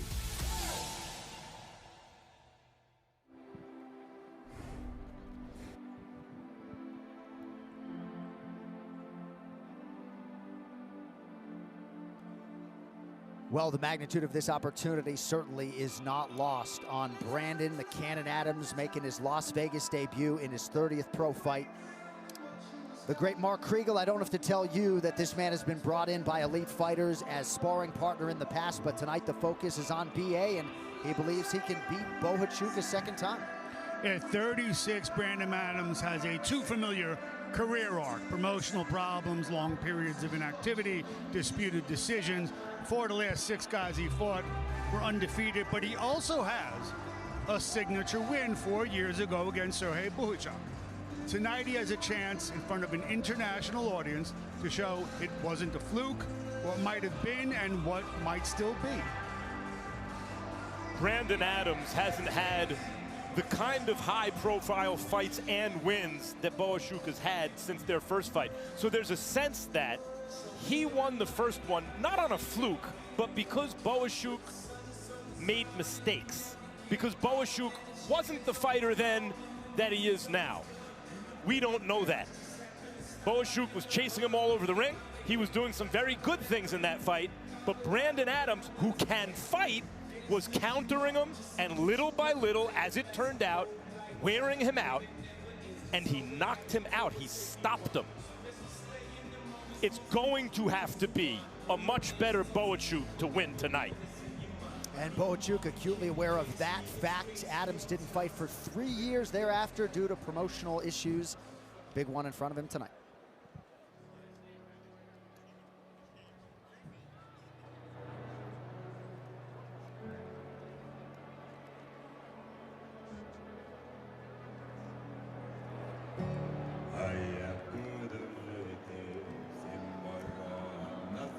Well, undeniably, irrefutably, opportunity knocks for so many fighters tonight, but a real chance for Sergey Bohachuk to vault into stardom if he can exact his revenge here against Brandon Adams.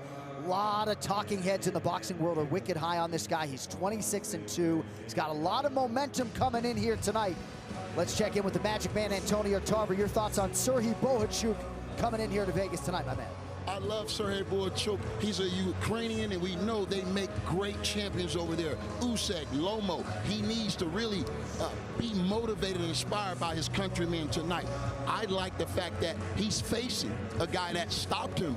That takes a lot of guts and a lot of, nerves. So he has to feel that he's gotten better. And when you look at the fact that he fought world champion Virgil Ortiz Jr.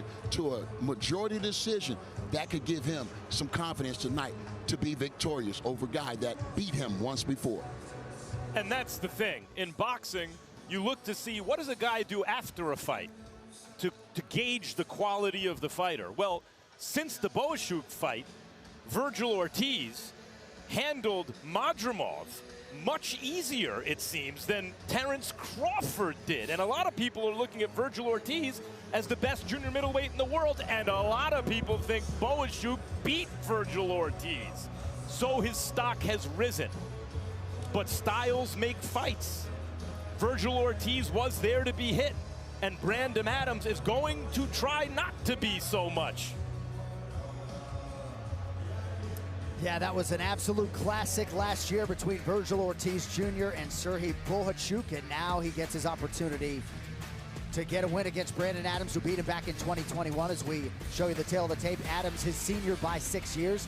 Bohachuk with 3 inches in height, 1 inch in reach.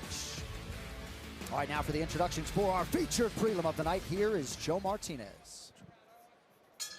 And now, ladies and gentlemen, from Allegiant Stadium, Las Vegas, Nevada, USA, this is our final preliminary bout of the evening. A rematch scheduled this in the middleweight division. 10 rounds of action will be judged by Eric Cheek, Glenn Feldman, and Patricia Morse-Jarman. And inside the ring, your referee in charge of the action is Mark Nelson. Introducing to you first, fighting out of the blue corner, wearing black with silver and red, he weighed in officially 156 pounds even. In 29 professional fights, his record stands at 25 victories, 4 defeats, 16 wins, coming by way of knockout, hailing from and representing the city of Watts, California. Here is Brandon the Cannon Adams!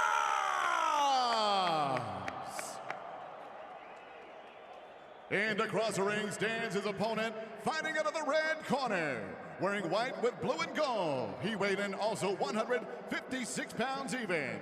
In 28 professional fights, his record impressive with 26 victories, 2 defeats, 24 big wins, coming by way of knockout. He is the pride of Vinnytsia, Ukraine, fighting out of Los Angeles, California. Here is Sergey El Flaco Bohachuk!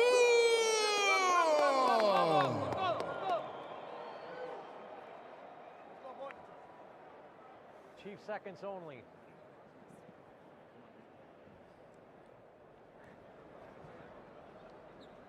Gentlemen, you had your instructions in the dressing room, so you know exactly what I expect. Punches anywhere from here down are considered low. Punches here and lower are considered low. Obey my commands, protect yourself at all times. Touch them up, good luck. The only other guy to ever beat Bohachuk, as I mentioned, is Virgil Ortiz. A lot of people think Bohachuk won that fight. Virgil Ortiz considered by many the best fighter in the division. But he's not just facing a guy who physically beat him. Let's see physically what he can change. Dre, he's facing a guy who knocked him out. He has to overcome that psychologically tonight. Especially that he was being that he was up as high, you know, on the scorecards the way that he was. That was his fight to lose, and he lost it. So there's 2 things he has to overcome. How did I let that fight slip away, and why couldn't I recover from that left hand and then ultimately the second left hand? So a lot on Bohachuk's mind. Oh, yeah, including the game plan for this fight as well. I mean, Brandon Adams taking it right to him and going to the body, seeing how much residual effect from that first fight is still there. Yeah, the investment into the body apparent early from Brandon Adams. A guy that Andre Ward is very familiar with. You caught a lot of his fights back in 2008, that Contender Series 5 middleweight tournament. Yeah, I was the host on season 5. I got a chance to be around Brandon, and you know, if he had nothing else, he had dedication. He kept his body in shape. He's a guy who's had constant layoffs for one reason or another, but unlike Franklin in our last fight, he's a guy that stays ready, right? So when he gets the call, he has moments like he had against Bohachuk when they fought, even though that was some time ago, and I have no doubt he'll be ready tonight. I mean, these guys are going at it first round, at it. Good connection to the body by Adams. Nice counter by Bohachuk. Rematches are about adjustments and creating separation. Adams stayed on the outside of Bohachuk's punches and combinations the first time they fought, which is why he needed a desperate knockout late in the fight. Good body shot. Trey, he hurt him with a left to the body. Yes, he did. Bohachuk's right elbow dropped right down. The adjustment for Adams is what you see right now. Pressure, fighting in a phone booth, and making Bohachuk fight on terms he does not like. It's really a bold strategy, and we'll see how smart it turns out to be. But what it does, because he got caught with a good right hand coming in there, Adams did. And that hurt him. But it's really a gut check for Bohachuk. Adams is going to see right away what's the effect of that first fight. And at first it looked like it was a good idea, and now Bohachuk's getting his range and landing some big shots of his own. Pretty good response a moment ago by Adams, and he is returning fire with fire tonight as he lands again under a minute to go, round one. Big right hand over the top for Adams, but I think it was the left hook to the body that was the most effective punch of the round. That's a glancing right for Adams, putting the combinations together early on. Good right hand from Bohachuk. What a first round. Bohachuk landing nearly 50% of his offerings through 2.5 minutes. There's another left hand. So far, Bohachuk is not conceding. What's so... Punishing uppercut right through the gut, answered well by Adams. When there's a lot at stake, guys, there's usually a feeling out process. It's so rare to see this. Ding, ding, round one, and you get a war. Rip to the body, and then up top for Adams at the end of the round.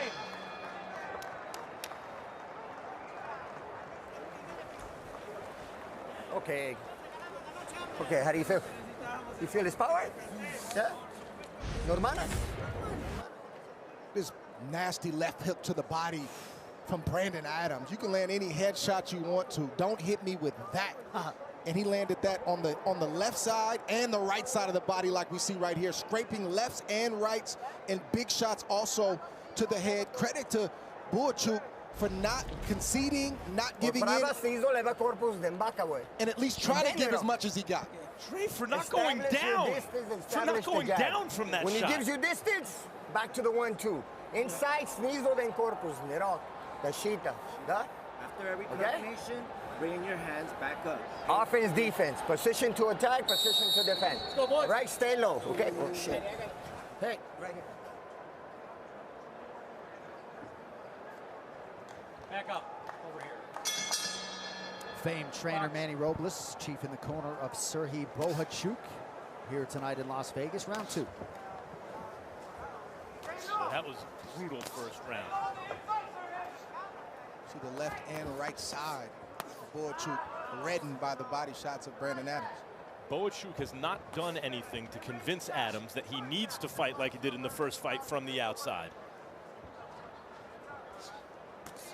Good jab by Adams. And the right hand got through. I'll tell you what, guys. Adams is landing the hurting punches. Good left hand got home for Bohachuk.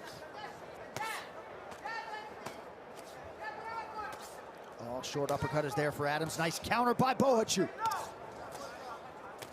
And what you're seeing, folks, this is not just rock'em sock'em robots. These guys are fighting with world-class skill, but in a phone booth. Though both fighters are getting hit, they still have defense. You see them picking off shots, blocking shots, ducking from shots. But it's hard to miss everything when you're fighting in a phone booth like this. I thought I saw Bohachuk shaking the breeze a little bit there from the left hand. Man, Adams keeping those hands busy. Nothing 36 years old about that hand speed. You cannot lose punching to the body and having a committed body attack in a fight. Good uppercut on the inside from Bohachuk. Meaning you may lose the fight, but it's never a bad idea to go to the body with a two-fisted attack. Guys, this is special stuff we're seeing through two rounds in this fight.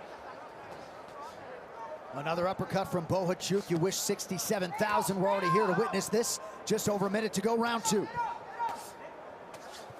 That uppercut has been money all night. Bohachuk is really picking him up with the right uppercut, but it's not discouraging Adams. Good left hook to the body from Bohachuk.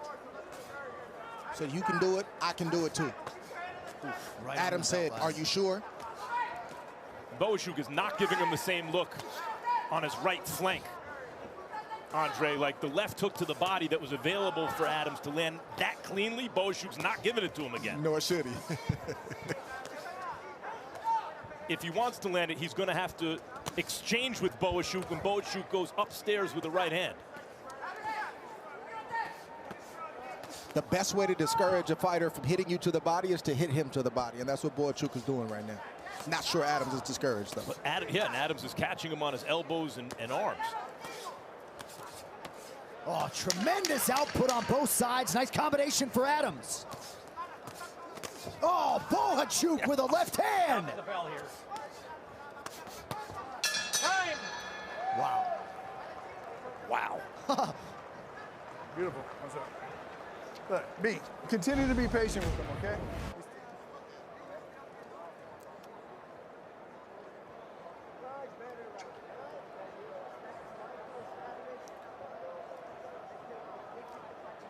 Yeah, I did see him. I wasn't wrong about that.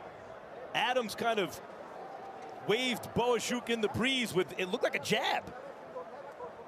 But Bohachuk came right back with his own shots. And since Bohachuk is no longer giving Adams the right flank, Adams' body shots are straying a little bit low. Take a deep breath. I love what I see. Okay. Good. A little water in there. Water.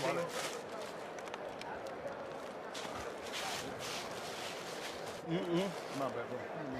Well, a few moments ago, one of the stars of the show, King Callum Walsh, made his way to Allegiant Stadium in advance of the biggest fight of his career. It comes against fellow unbeaten Fernando Vargas Jr. later tonight live on Netflix. So Serhii Bohachuk was 18-0 with 18 knockouts when Brandon Adams took his O back in 2021. Trying to even the score at one fight apiece here tonight as we come up on round 3. This has been a fantastic fight so far. And I mentioned, usually when there's a lot at stake for fighters, and there's a lot at stake for both guys here, you don't see first rounds like the one you saw here. It's the reason people still remember Hagler and Hearns. There have been other great fights like that with that much at stake. Who does this right from the opening bell, and they have not let up since. And my gosh, Bohachuk just on a mission, right? He's landed 105 punches already to 52 for Adams. See if BA can work his way back in here early round 3. Both fighters fighting with a lot of motivation for different reasons. Bohachuk is trying to send the message to Adams, which I think he got, is that there's no residual effects, there's no residue from our first fight. His mind is made up in Bohachuk, but Adams doesn't get opportunities very often. There's lulls in the action in his career. He's had promotional and managerial issues. Every opportunity counts for Adams. Ray, when a fighter like Adams lands that left hook to the body, now Bohachuk is guarding the right side of his body with his elbow. How do you take advantage of the fact that he's doing that if you're Adams? You want to either feint and see what he does, or do what Adams just did a few seconds ago, go slightly inside the elbow. Not outside, but inside, and then go back outside once you get him used to you going inside the elbow. It's just the nuances of the game. And that's what I love what I'm seeing so far. Adams right there. It's not just the brutality, it's brutality with nuance. High-level brutality. And I believe that's what we're going to see in our main event. Oh, good left-hand connection by Bohachuk. High-level brutality, the best kind. Brandon Adams has been brought in by the likes of Sean Porter, Triple G, Antonio Margarito, Jamal Charlo back in the day. But to Andre's point, he's never himself had the red carpet treatment. Said he's always had to come in the back door. But man, if he can make it 2 wins over this man, it would be enormous. And some guys are just wrong for other guys. And so far, it looks like Brandon Adams is just wrong for Bohachuk, although it's very different styles of fights. Yeah, it's 2 different styles, but I like what I see from Bohachuk. I thought I would see a lot more residue from what happened in their first fight. I see none at the moment. Right, he's digging in. He's here to win. By the standards of this fight so far, this is like a round off. It's crazy volume. Not that they're not throwing their hands, but each shot is not being thrown with as much force. Adams with an uppercut, and now right on the belt line late round 3. 3 rounds down, potentially 7 to go. Hey. Watch your own corner, bro. No one cares what the fuck you got to say. Beautiful shit, B. Keep breaking them down, okay? You know, we already knew they were gonna fake on this goddamn low blow shit. He can't take body shots. They're beautiful investments, Brandon. Look at me in the eyes. This is your time, baby. You look beautiful as fuck, okay? Hey, he know he wants to throw that stupid right now. Adams has gotten busy with the inside work, but you cannot overlook what Bohachuk has done with the uppers and and the roundhouse shots and the body shots and just his will is on display right now, just like Adams' will is on display. What are you about? How well did you train? How well did you prepare for this rematch? Right now, Bohachuk, with everything that he's done, is showing that he's ready for this, and he's trying to right the wrong from their first fight. All right, this is our featured prelim and the lone rematch on the card. Serhii Bohachuk and Brandon Adams, and coming up in less than 20 minutes, we move over to Netflix for the boxing event of the year, Canelo versus Crawford. Now it is round 4, and let us also remind you the $100,000 bonuses that are available tonight. That would be life-changing money for these individuals. These guys are earning that right now. And some. Good jab, and now the body work for Adams, and then another jab up top. What's similar, though, to me about the first fight, Andre, is that Bohachuk is landing good shots, but they don't seem to be affecting Adams the same way Adams' shots are affecting Bohachuk. And in the first fight, I didn't really notice Adams' shots affecting Bohachuk until the end. In this fight, that started from the first round. Yep.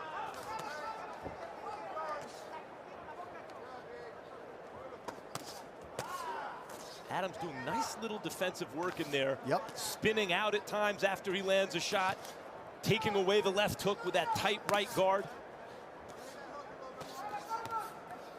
Skipper Kelp, 2 minutes to go, round 4. What are you seeing? These two are going tick for tack, and it's anyone's fight right now, but I'm giving the edge to Brandon Adams because, like Max said, his punches have just a little more effect. All right, thank you, Skip. Bohachuk has landed at a higher clip. He has landed nearly 50 more strikes, but Adams back to work on the jab. There's Bohachuk is adding a little wrinkle, stepping to the side and opening up the opportunity for the right hand instead of just standing there and slugging. Adams remains committed to the body. Uppercut for Bohachuk. Wouldn't even be a bad idea for either one of these fighters to box for a round and then go back to fighting, but that doesn't seem like that's on either of these fighters' agenda right now. Good body work from Bohachuk. Answered back by Brandon Adams. Oh, it looks like these two watched Corrales Castillo before they came out here for this fight. Oh, nice sequence for Bohachuk yet again. The Ukrainian fighters had to deal with a lot of circumstances outside the ring as he ate a big right from Adams. Good perk right there. Good answer from Brandon Adams. The Bohachuk landed 2 good body shots. Good jab. A stiff one from Bohachuk. Looping left from Adams. Oh, I mean, those Adams shots, he is landing. Every time I've seen a guy, I think, hurt a bit, it has been Bohachuk so far. To the body with the left hook, upstairs with the left jab, and even if the right hand hasn't wobbled him, it's flown his head a couple times. And you wonder what the judges, Eric Cheek, Glenn Feldman, Patricia Morse-Jarman, are seeing. Adams in attack mode late round 4. Trying to steal the round. Ooh, that left hook on the inside to end the round to the body for Adams. Are you kidding me? You see how he tries to close the last 10 rounds, right? Now you understand what, now you see it. Okay, so good. Hey, listen, I like what you're doing, but look, you have to end up going to the right. You have to go to the right. Adams has done a lot of good work in this round. Started with the jab. You wouldn't expect to see jabs in close quarters like that, but he finished with 2 big body shots. Then he got out of the way of danger and then landed another jab to the chin of Bohachuk. That's discouraging when you get hit with jab, fundamental stuff, and then big punches, and then you try to get some get back, and nobody's there. One of the men of the hour, Fernando Vargas Jr. with dad and brothers in tow. He is the underdog tonight, but he will try to bounce Callum Walsh from the ranks of the unbeaten. We'll see which highly touted prospect spins it forward to the positive later tonight, live on Netflix. For now, though, hugely important things here in the rematch between Brandon Adams and Serhii Bohachuk as we arrive at round 5. You know, Adams comes out and takes the fight to Bohachuk in the first round because he wants to see, have I taken your heart?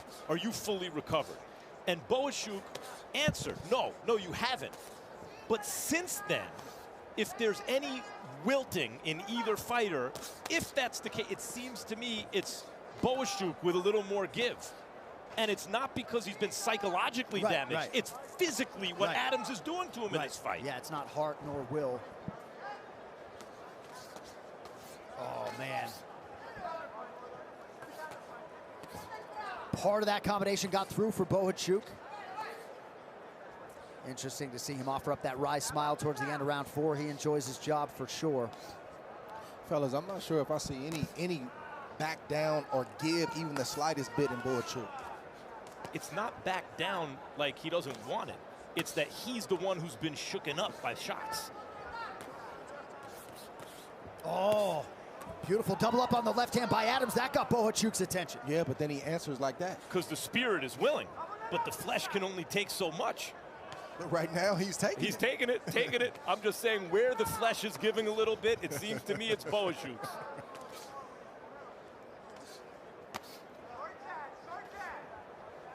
Although, look, in the first fight, I would have said it was Adams, and Adams won the fight by knockout. Yep. Adams really starting to match that high volume of Bohachuk. I see Bohachuk looking and getting out of the way of punches, even in close. Things are just missing his chin, just missing his body. Shots that would have hit him early in the fight, not that one. But he's trying, he's there, he's engaged, he's in the moment. But you know why, Dre? Because yes, he is doing those things, but Adams is not stopping. So he makes 2 or 3 good moves and misses 2 or 3 shots, but here comes 2 or 3 more. You got to get away from all of them. Heavy shot from Brandon Adams. Right hook to the body. To the left side of Bohachuk's body, back to the head for good measure. Oh, short right gets through for Adams. Difference in this fight is power. Yep. I think in large part that's what Max has been alluding to, right?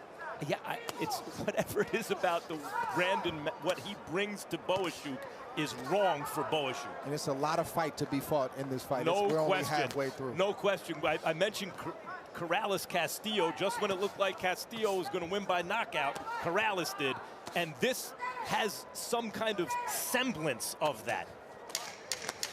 Short uppercut by Brandon Adams. Adams remains committed to the body. There's another one. Man, he's finishing these rounds strongly. He touched him to the body. He's showing all signs that he's hurt over here. Listen, remember, you're a B-side. They don't give a fuck about you. So go out there. We're not going to build yet, but I truly believe that we can get him in 3 rounds. Can you see it? Yeah. You see how you're going to build it up? Just keep chipping away, touching him there, touching him there, touching him there. If you see him go wide, I want you to loop behind, loop right here to the ears, okay? Push him down too, because the one thing I can't ask more of those, I want you to take a little bit more angles. Other than that, beautiful, son. Okay. Take a deep breath. Hold your breath for 4 seconds. Exhale for 4 seconds. Hold your breath for 4 seconds. Come on. That's my bad, bro. Good. Little down your trousers. All right, beautiful. Head coach Trevor Sambrano not mincing words there after the round. True reaction from my broadcast partner. I mean, it's just sometimes the corner work is such a beautiful thing. They were so on the money with everything they told Brandon Adams in the corner just now. Yes, he was. All right, we have crossed the midpoint of the rematch. Here we go, round 6. Bohachuk wearing the Ukrainian colors, white, blue, and yellow. Black trunks for Adams. That's when you geek out on a fight, when the action is this good and then you even get to the corner and it's great. Yeah.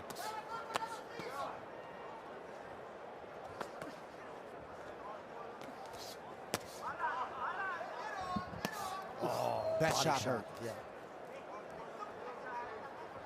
Yeah, the shot upstairs looked good, but it was more of an arm punch. But he got his body behind that body shot Brandon Adams did. Good counter by Bohachuk.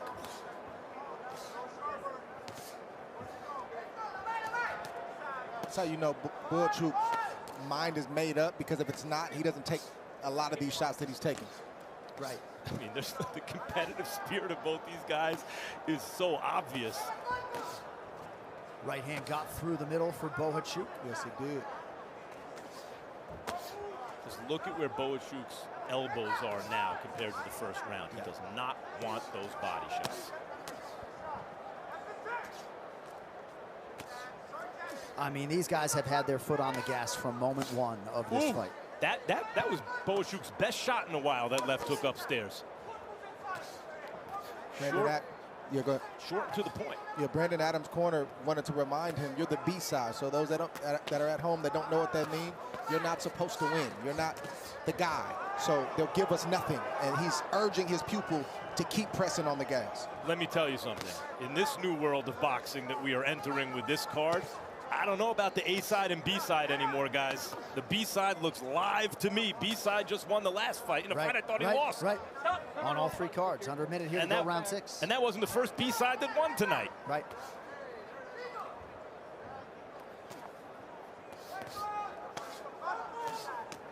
Responsible guard for Bohachuk, yet somehow still penetrated partially by Adams.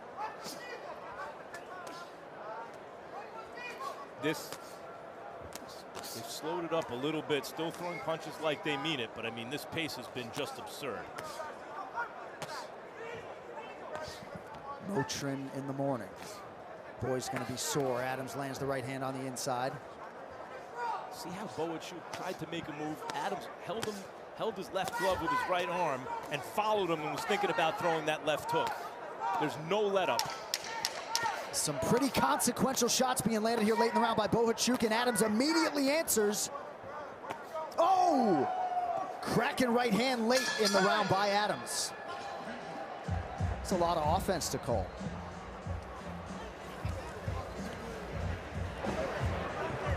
Okay. Let me put water on this side. Put your head back. How are we feeling?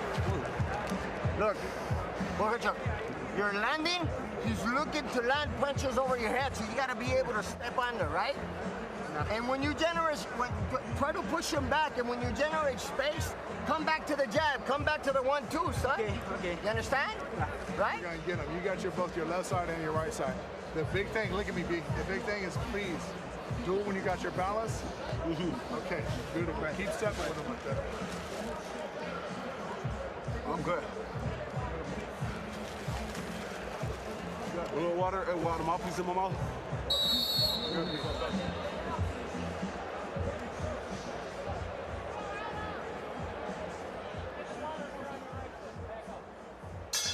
His Excellency, Turki Al-Sheikh with Jason Statham, enjoying our featured prelim here. Will be on Netflix, top of the hour. How many times have we heard, oh, this is the fight to save boxing, this guy will save boxing? Yeah. Turki Al-Sheikh has saved boxing. Yeah. Well, this fight tonight, this main event, does not happen without him nor Dana White. But it was in a position where it really did need something, and it seems that we found it. So not only did Serhii Bohachuk challenge Virgil Ortiz Jr. Go ahead, Max. I mean, that right hand over the top, it's like hitting a piñata. And it was the left hook that finished the fight the first time around. Yeah, and it's not that Bohachuk is not feeling those right hands and those big shots. He's just not allowing himself to go. I'm not going tonight. That's his mind. Right. Yep. And it was followed by the left hook to the body. But that's tough, guys, when a guy hurts you with the left hand to the body, hurts you upstairs with a jab, already stopped you with a left hand in the previous fight, and starts banging on your head with the right hand. High level stuff. But you're right, Andre. Bohachuk is in, bite down on the gum shield mode, especially given what happened between these two guys in 2021. Nice counter by Adams. Yeah, that kind of knockout, especially at that stage in Bohachuk's career, that stays with you. You sleep with that, you wake up with that, you take that to the gym. That's where this hunger and this grit is coming from, to take those kind of shots from Brandon Adams, because he doesn't want to live with a part 2. Oh, part 2 is much more ferocious than part 1. And brutal. And brutal. It's not, by the way, Bohachuk is dishing out a brutal beating too. It's just not as bad as Adams so far. These guys have thrown almost 600 punches apiece through 6+ rounds. A lot of circumstances to that first meeting. Slippery mat. A lot of the sponsor logos were peeling off. That was in Puerto Rico back in 2021. Both fighters got their feet firmly on the canvas tonight. That's right. Under a minute to go, round 7. Just some swelling on the face of Brandon Adams. The good right hand by Bohachuk. That's the, you know, he doesn't land a lot of those every round. A nice left hook upstairs, but this round now he started to land some good, clean, hard shots.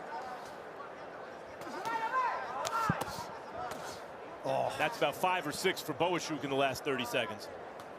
All upstairs. Get your hands free. Probably the first semi-clinch we've seen this whole fight. Yeah, and it was Adams holding. For just a split second. It's the right hand up top is flashy, but the left hook to the body has just been thudding all night for Brandon Adams. Beautiful overhand right by Adams. Now back to the body work. Bohachuk answers with a three-piece of his own.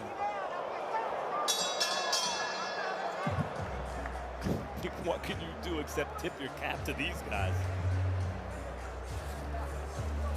Beautiful round. Beautiful round. Take a deep breath. Hold it for 4 seconds. Good. We don't need to really do anything different. You're going to find your spot. Look at me. You're going to find your spot. I know you're going to find your spot. I've been seeing it. You just got to continue to break him down. This is your fight, baby. You've been doing everything you want to all goddamn night. I don't need to tell you to do anything besides be yourself, all right? Good. Always in position to attack. When you're done, get me back on defense. But you gotta pressure. You gotta go. Smart pressure. Give me 3s and 4s. Back him up. And step and turn. Come around and go to the right. And then push him back. You got that? Let's go. All right? 8th round coming up. All right? Take a deep breath. He gives you the 1-2. Take the 1-2. Okay? Take the 1-2. Let's go. 1-2 left. Round 8, okay? Good? All right, Skipper Kelp, you've had a front row seat for the action. What are your thoughts thus far? I have a 69-64 for Adams. Bohachuk is so tough, but Adams is starting to impose his will a little bit. All right, Skip, thank you very much. Potentially some very interesting scorecards forthcoming. 3 rounds to go.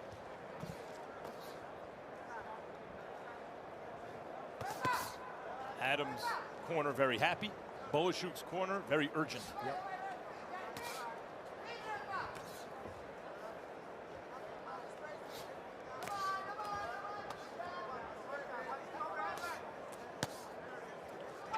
Adams gets that right hand through. And it's point scoring and all that. And as I mentioned, it's flying his head, but I haven't seen Bohachuk really hurt from it. It's the left hand that's the hurting hand to me for Adams. Kind of punches that Brandon Adams throws, he doesn't load up and they don't take a lot out of him. Everything is on the same trajectory and it just flows. It's almost like heavy bag work where he's not grunting or, you know, exerting himself more than he should. He's just letting the shots go and they land heavy. Bohachuk is he's been hit with many more clean shots, although I'll say in the last round and a half, Bohachuk has been able to reach Adams with cleaner shots upstairs. This was the round in which, excuse me, Max, Brandon Adams stopped Bohachuk back in 2021. In a fight in which he didn't dish out nearly this much damage. Right, not at all. Bohachuk was up 69-63 and 68-64 times 2 when the knockout came back then. And was doing the chasing.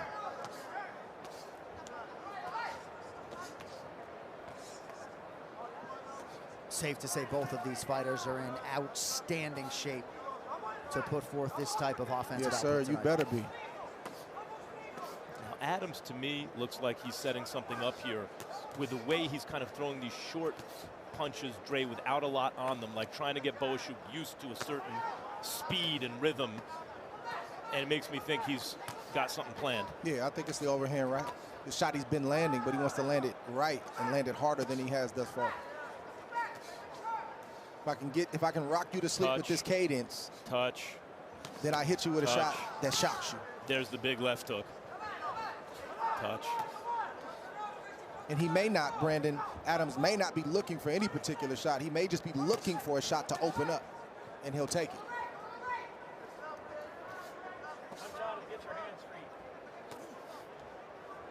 Bohachuk is still coming.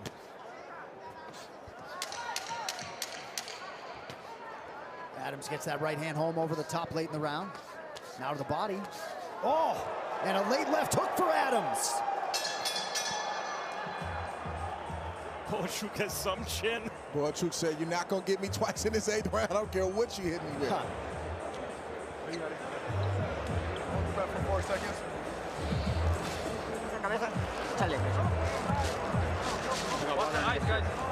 Ladies and gentlemen, inside of Legion Stadium, please make sure you put on your wristbands for the entire road card so you can be part of the And there's the hook to the body. Adams ducks the left hook and then the left hook upstairs.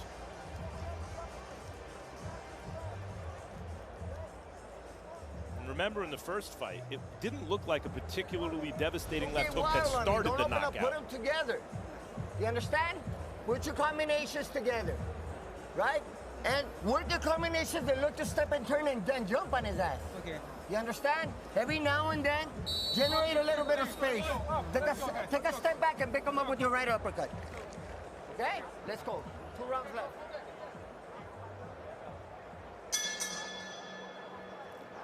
All right, here we go. Round 9. You could call it round 17 between Bohachuk and Adams. Their careers forever linked, regardless of result tonight. The question is, can Bohachuk, and maybe not, we'll see how this judges have it, but it seems to me Adams is up in this fight. Can Bohachuk muster something dramatic?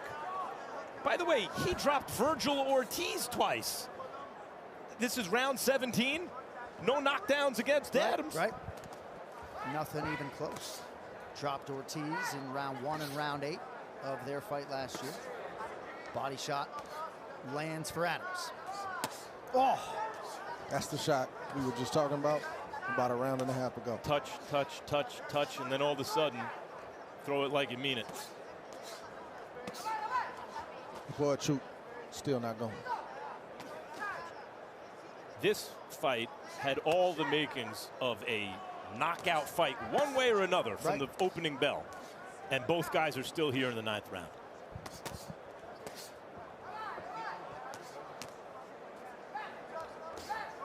Gotta talk to Dana about a BMF belt in boxing. I'm telling you. Because this is the BMF fight of the night so far. Oh, for sure. Oh, short left. Penetrates the guard of Bohachuk. Adams has been the busier fighter statistically over the second half of the fight.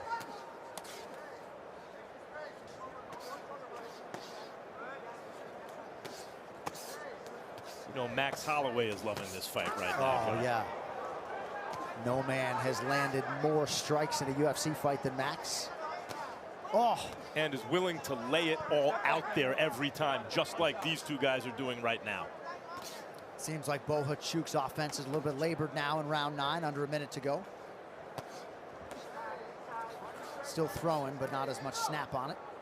No, they're both exhausted. And I think saving something for the last round. Yes, exactly. Good uppercut by the Ukrainian fighter. Yeah, Bohachuk has landed some sneaky uppercuts in this round. Surprised the crowd isn't more involved in a fight like this. Not here yet. Crowd's mostly not here yet. We heard him earlier. Under 30 seconds to go in the round. Adams back to work. Yeah, good body shot under the heart of Bohachuk. Oh. Hands free, guys. Get out of there. Both these fighters are going to be hurt. I'm telling you, man. And for the rest of next week. Whew. And I'm hurting just watching this. That is the end of round 9. One more to go. You got a feeling like this is going to be a big 10th round. I would think so. That was the quietest of the fight. Beautiful. Look. Oh, remember my nose? Yeah. Take a big breath from your big breath. Look at me, B. You got him. You can get him now. You've earned it. You broke him down. You see him keeling in over there? Oh, you know where I want him. Even if you knock this goddamn lead hand out the way. Last round. You got to knock him out the way and wipe his face. You're going to get him. All right? Beautiful work, though. Keep stepping. There's no rush, but I know you got last round, wait till the bell. We gotta win big. We gotta stop this guy. Okay? All right? Keep your mouth nice and tight, guard up nice and high, and stay low for me. All right? Keep looking to go to the body. Keep looking for the uppercuts and then go to the body and step. Let's go, guys. Stay off it. Well, if you're Trevor Zambrano and Damon Harris in that corner of Brandon Adams, you got to be absolutely thrilled with what you've gotten out of your 36-year-old fighter here tonight. Now the question for Brandon Adams, is he willing to close the show in a big dramatic way? Or does he think he's right now moving like he thinks he has the fight won? Well, I would think there should be some risk management if he thinks he's ahead by that much, but you never know. I think that's just a reset from Adams to get back in position to do what he's done the first 9 rounds. Stay in the pocket, rip shots to the head, to the body, and do what Max said, which is try to close the show. I mentioned Max Holloway. The reason he's connected with fans in the UFC is because even when he's up, he's willing to lay it all out there. And right now, that is what Brandon Adams is doing. Oh, some power shots late from Brandon Adams. Yeah, not sitting on a lead ever is Max Holloway. It's a different sport, but it is combat. It's a combat sport. And the same thing that fans connect to in any combat sport. It's the passion, it's the willingness to take risks. Adams appears to be the fresher fighter late.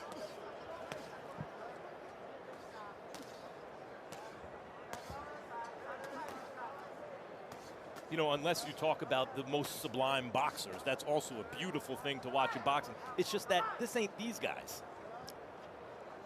Strong uppercut a moment ago by Bohachuk as he closes the distance, working Adams up to the ropes. Under 90 seconds now to decide it. Adams muscles Bohachuk to the ropes. There's been by the standards of this fight, a slowing of the pace certainly over the last round and a half. Oh, body head beautifully done by Adams. Nice uppercut by Bohachuk. And now a right hand for Serhi. A disciplined left hook from Brandon Adams. Oh.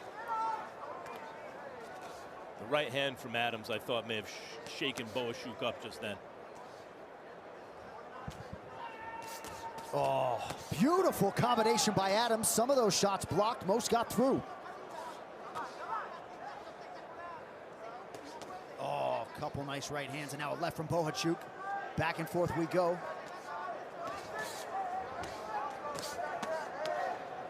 My nice gosh. two-piece from Brandon Adams. The left hand to the body. He actually landed that right hand across the heart and finished with the left hook to the body. Improbably, this one looks like it's going the distance, guys. Final seconds of this absolute war, the rematch between Brandon Adams and Serhi Bohachuk. Wow. Stand and cheer, ladies and gentlemen. A lot of mutual respect between those two athletes as they go the distance in their highly anticipated rematch here tonight. And as we look ahead to a big 2026 for the sport of boxing and Zuffa boxing, both of these guys are under that banner and will be heard from in 2026 and beyond. Congrats to both Serhi Bohachuk and Brandon Adams for putting on an absolute classic on the biggest stage of their careers tonight.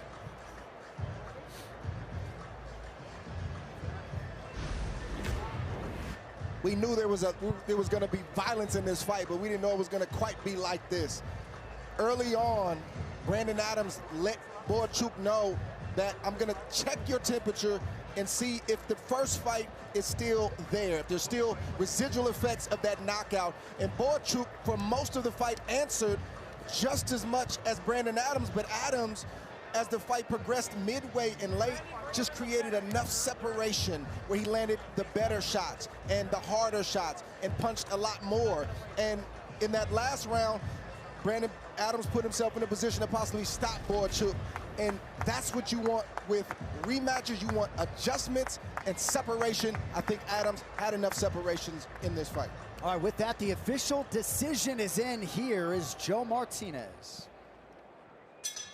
Well, ladies and gentlemen, after 10 rounds of action, we go to the scorecards. Judge Eric Cheek scores it 99-91. Glenn Feldman and Patricia Morse-Jarman both see it 98-92. All three in favor of your winner by unanimous decision, Brandon the Cannon Adams. Enormous win for Brandon the Cannon Adams. You can argue biggest win of his career, not by knockout, but getting it done across 10 hard rounds with Sergey Bohachuk, and all of a sudden, Brandon Adams has set himself up for a massive 2026. Thanks everybody for watching the Canelo versus Crawford prelims presented by Riyadh Season. Canelo v. Crawford. The moment is here, starts right now, live on Netflix.